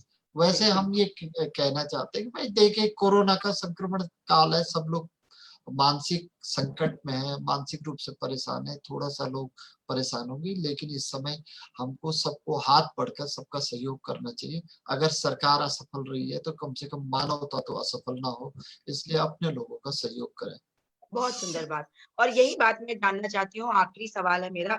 एक लाइन आप बताइए, एक लाइन में, कि आप क्या कहना चाहते हैं राज्य की जनता से, प्रवासी जो हमारे वापस आ रहे हैं उनके बारे में। दूसरा, एक लाइन आप सरकार से क्या कहना चाहते हैं? दसमाना जी। देखिए, मैं 2 बड़ी इंपॉर्टेंट अपील करना चाहूंगा। एक तो मैं सारे अपने उत्तराखंड वासी, जो हमारे स्थायी निवासी हैं, उनसे कहना चाहूंगा कि जो ये प्रवासी आ रहे हैं, ये प्रवासी हमारे भाई हैं, इनका घर है, इनकी गांव है, इनकी जड़ें हैं। और आदमी दुखी होता है, परेशान होता है, तो सबसे पहले अपने घर की तरफ देखता है। तो अगर वो घर आ रहे हैं तो उनके प्रति कोई दुर्भावना न रखें, सहयोग की भावना रखें। जो प्रवासी आ रहे हैं उनसे मेरा आग्रह है कि वो संक्रमित राज्यों से आ रहे हैं अधिकांश। तो अगर होम क्वारंटीन करने के लिए उनको कहा जा रहा है, अगर सरकार पहले तो सरकार साहब मैं भी कहूंगा, लेकिन अगर होम क्वारंटीन के लिए भी उनको कहा जा रहा है तो उसका बहुत शिद्दत के साथ पालन करें, जिससे कि संक्रमण ना फैले। सरकार से मैं फिर अपील करना चाहूंगा कि अभी आधे से कम लोग हमारे यहाँ आए हैं, 2.5 लाख हमारे यहाँ रजिस्टर्ड हो गए हैं और लगभग 60-70 हजार लोग हमारे यहाँ आए हैं। अभी बहुत बड़ा चंक आना है, आज भी समय है, जागिए, 24 घंटे से ज्यादा समय नहीं लगेगा। देहरादून से लेकर के हरिद्वार होते हुए उधम सिंह नगर तक आप जितनी धर्मशालाएं हैं, जितने होटल्स हैं, उनको अधिग्रहण करिए और वहां पर इंस्टीट्यूशनल क्वारंटीन करिए। इंस्टीट्यूशनल क्वारंटीन करने के बाद लोगों को पहाड़ में भेजिए, उससे कड़वाहट भी कम होगी और जो संक्रमण फैलने का खतरा है वो भी मिनिमाइज हो जाएगा। अपने तमाम उत्तराखंड वासियों से और साथ में मैं कांग्रेस के कार्यकर्ताओं से आपके माध्यम से अपील करना चाहूंगा कि जितने भी हमारे प्रवासी आ रहे हैं उनको जिस भी प्रकार का सहयोग चाहिए वो सहयोग करें और साथ में लोकल लोगों के साथ उनका समन्वय बने, लोकल लोगों के साथ किसी प्रकार की कड़वाहट ना हो, इसके लिए भी अपना सहयोग उनको प्रदान करें। और साथ साथ उत्तराखंड में रह रहे जो बाहर के राज्यों के लोग हैं, बिहार के हैं, उत्तर प्रदेश के हैं, उनको भेजने के लिए हम प्रयास कर रहे हैं। हमने आज भी मुख्य सचिव को मैंने पत्र लिखा था कि आप रेलों का इंतजाम करिए, गाड़ियों का इंतजाम करिए, लेकिन जब तक वो यहाँ हैं कोई भी प्रवासी जो दूसरे राज्य का यहाँ रह रहा है वो भूखा न सोए, उसके घर में ऐसा ना हो कि खाना न बने, सबके खाने का भी इंतजाम हो। हम लोग पूरे देहरादून के, और ये मैं आपको बताऊं कि कोई पॉलिटिकल पार्टी नहीं, कोई इंडिविजुअल्स खड़े होकर के लोगों की मदद कर रहे हैं। लोगों ने बहुत बड़े पैमाने पर देहरादून में गुरुद्वारों में, मंदिरों में, तमाम अलग अलग संगठनों ने, मुस्लिम सेवा संगठन ने, उन्होंने खाना बना करके पका हुआ खाना लोगों को दिया है। हम कच्चा राशन बांट रहे हैं।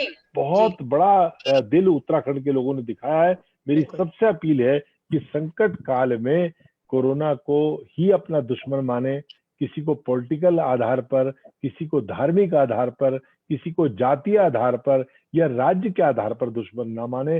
कोरोना हमारा दुश्मन है, बीमारी के आधार पर, बिल्कुल। और बीमारी से लड़े, बीमार से नहीं लड़े।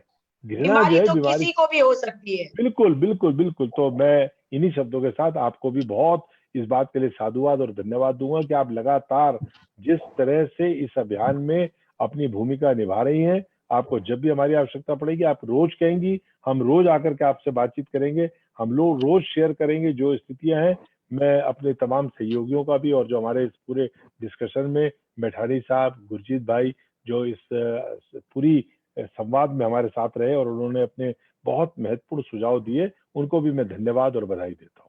जी गुरजीत लहरी जी, आप क्या कहेंगे लोगों को, जनता को? मैं सूर्यकांत दसमाना जी की जो हमारे बड़े भाई साहब हैं उनकी बात का समर्थन करते हुए और मैं इस डिबेट के माध्यम से उत्तराखंड सरकार को अपील करना चाहूंगा कि एक पेज का 4 शब्दों का लेटर है, अगर वो आदेश आप 3 डिस्ट्रिक्ट के मजिस्ट्रेट को करें और सारे धर्मशालाएं और सारे होटल्स के ऊपर ताले पड़े हुए हैं और सारे सैनिटाइज हैं, सब में व्यवस्थाएं हो रखी हैं, सारी धर्मशालाएं खाली पड़ी हुई हैं और मैं समझता हूं कि 4 से 5 घंटे का समय पूरे प्रशासन को हैंडलिंग करने में लगेगा।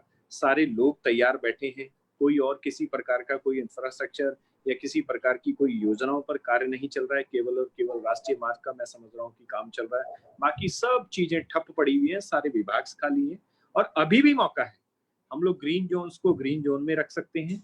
जो ये टेस्टिंग जो माननीय मुख्यमंत्री जी ने एक भविष्यवाणी की है 25,000 की, हम लोग चाहेंगे कि उनको भगवान ईश्वर सद्बुद्धि दे और वो दोबारा से वापस उत्तराखंड के लोगों की जिस तरह से उनको अपनी जान की परवाह है उसी तरह से दूसरे जो हमारे उत्तराखंड के प्रवासी लोग आ रहे हैं उनको क्वारंटाइन करके हम लोगों की जान की परवाह करें। और उसमें पूर्णतः हम लोग कांग्रेस पार्टी के कांग्रेस पार्टी के कार्यकर्ता होने के साथ साथ उत्तराखंड के निवासी के तौर पर, जनप्रतिनिधि के तौर पर हम लोग सरकार के साथ मजबूती से कंधे से कंधा मिलाकर खड़े हैं। लेकिन कृपया करके इस क्वारंटाइन वाले विषय पर, जो प्रवासियों का क्वारंटाइन का विषय, इस पर आपको महत्वपूर्ण कदम उठा करके और ये बहुत बड़ी जो तादाद में एक फैलने वाला है इसको रोका जा सकता है।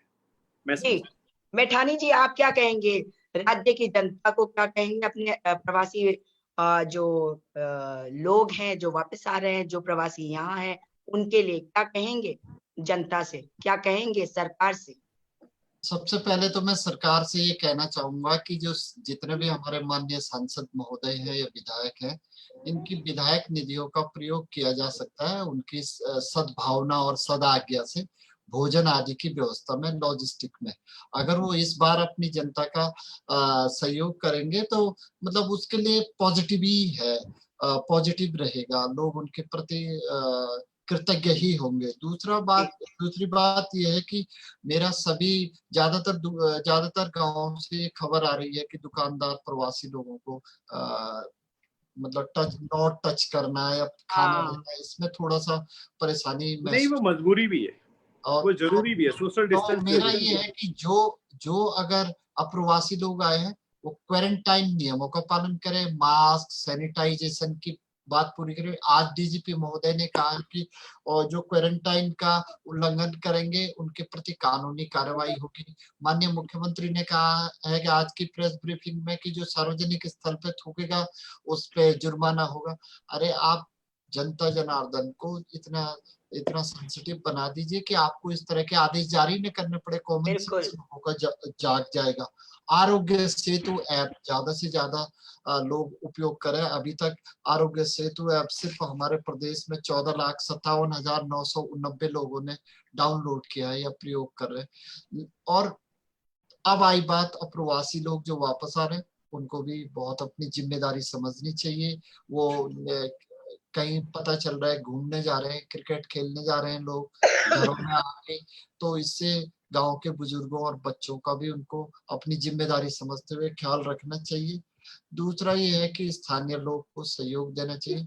अब जो प्रवासी वापस आ गए हैं, दोबारा ये स्थिति ना हो, इसलिए राज्य सरकार स्थानीय संसाधन आधारित स्वरोजगार विकसित करे और एक ऊर्जापूर्ण सकारात्मक वातावरण देश में बने। हमें कोरोना से लड़ना है, जबकि उनसे प्रभावित लोगों से नहीं। इसी सद्भावना, पार्टी पॉलिटिक्स, राजनीति, रंग भेद से ऊपर उठ के हम सबको एकजुट होकर कार्य करने की जरूरत है। न भाजपा, न कांग्रेस, न उत्तराखंड क्रांति दल, सब एकजुट हो और अपने प्रदेश को, देश में हमारे प्रदेश को केरल जैसा, लोग अभी सब लोग नाम ले रहे हैं केरल या उड़ीसा, तो हमारे प्रदेश का भी नाम आगे रहे। यही तो सद्भावना सबके मन में। और आपका धन्यवाद कि आपने अपनी बात रखने का मौका दिया। और दसवाना भाई साहब से तो हम ऐसे मतलब हमेशा ही गाइडेंस लेते रहते हैं और मैं उनको कॉलेज समय से ही जानता रहा हूँ। लहरी जी से हालांकि परिचय नया है, लेकिन हमारे यहाँ से बहने वाली अलकनंदा वहां आकर गंगा बनती है और यही गंगा जमुनी तहजीब है कि हम सब लोग मिलकर रहें और मानव के लिए काम करें, राजनीति से उठकर। धन्यवाद। ये जो प्रवासी हैं, ये जो वापस आ रहे हैं, ये मेरे बच्चे हैं, ये आपके बच्चे हैं। इनको प्यार से इनको एक्सेप्ट करिए, दुर्भावना मत रखिए। बीमारी किसी को भी आ सकती। हम देवभूमि के वासी हैं, धरती माँ का मान करते हैं और धरती को माँ मानते हैं। माँ यानी कि महिला, यानी कि नारी। इसलिए अगर आप थोड़ी भी मेरी बात को मानते हैं तो उत्तराखंड निवासियों से मेरी बहुत ही विनम्र मैं निवेदन करना चाहती हूँ कि जो वापस आ रहे हैं उनको ठीक प्रकार से एक्सेप्ट करिए। सरकार से निवेदन है कि अच्छी तरीके से इंतजाम करिए, ठीक कर दीजिए व्यवस्थाओं को, आप कर सकते हैं। और सभी लोगों से निवेदन करना चाहती हूँ कि कल हम एक हैशटैग चलाने वाले हैं, आज भी चला था, वो हैशटैग है हैशटैग उत्तराखंड सरकार टेस्टिंग बढ़ाओ। आप लोग अपनी डीपी पे लगा लीजिए, आप लोग अपनी आईडी पे लगा लीजिए, उसको ट्वीट करिए, परंतु सरकार पे दबाव डालिए कि उत्तराखंड सरकार टेस्टिंग बढ़ाओ। आप सभी का बहुत बहुत धन्यवाद। नमस्कार। नमस्कार।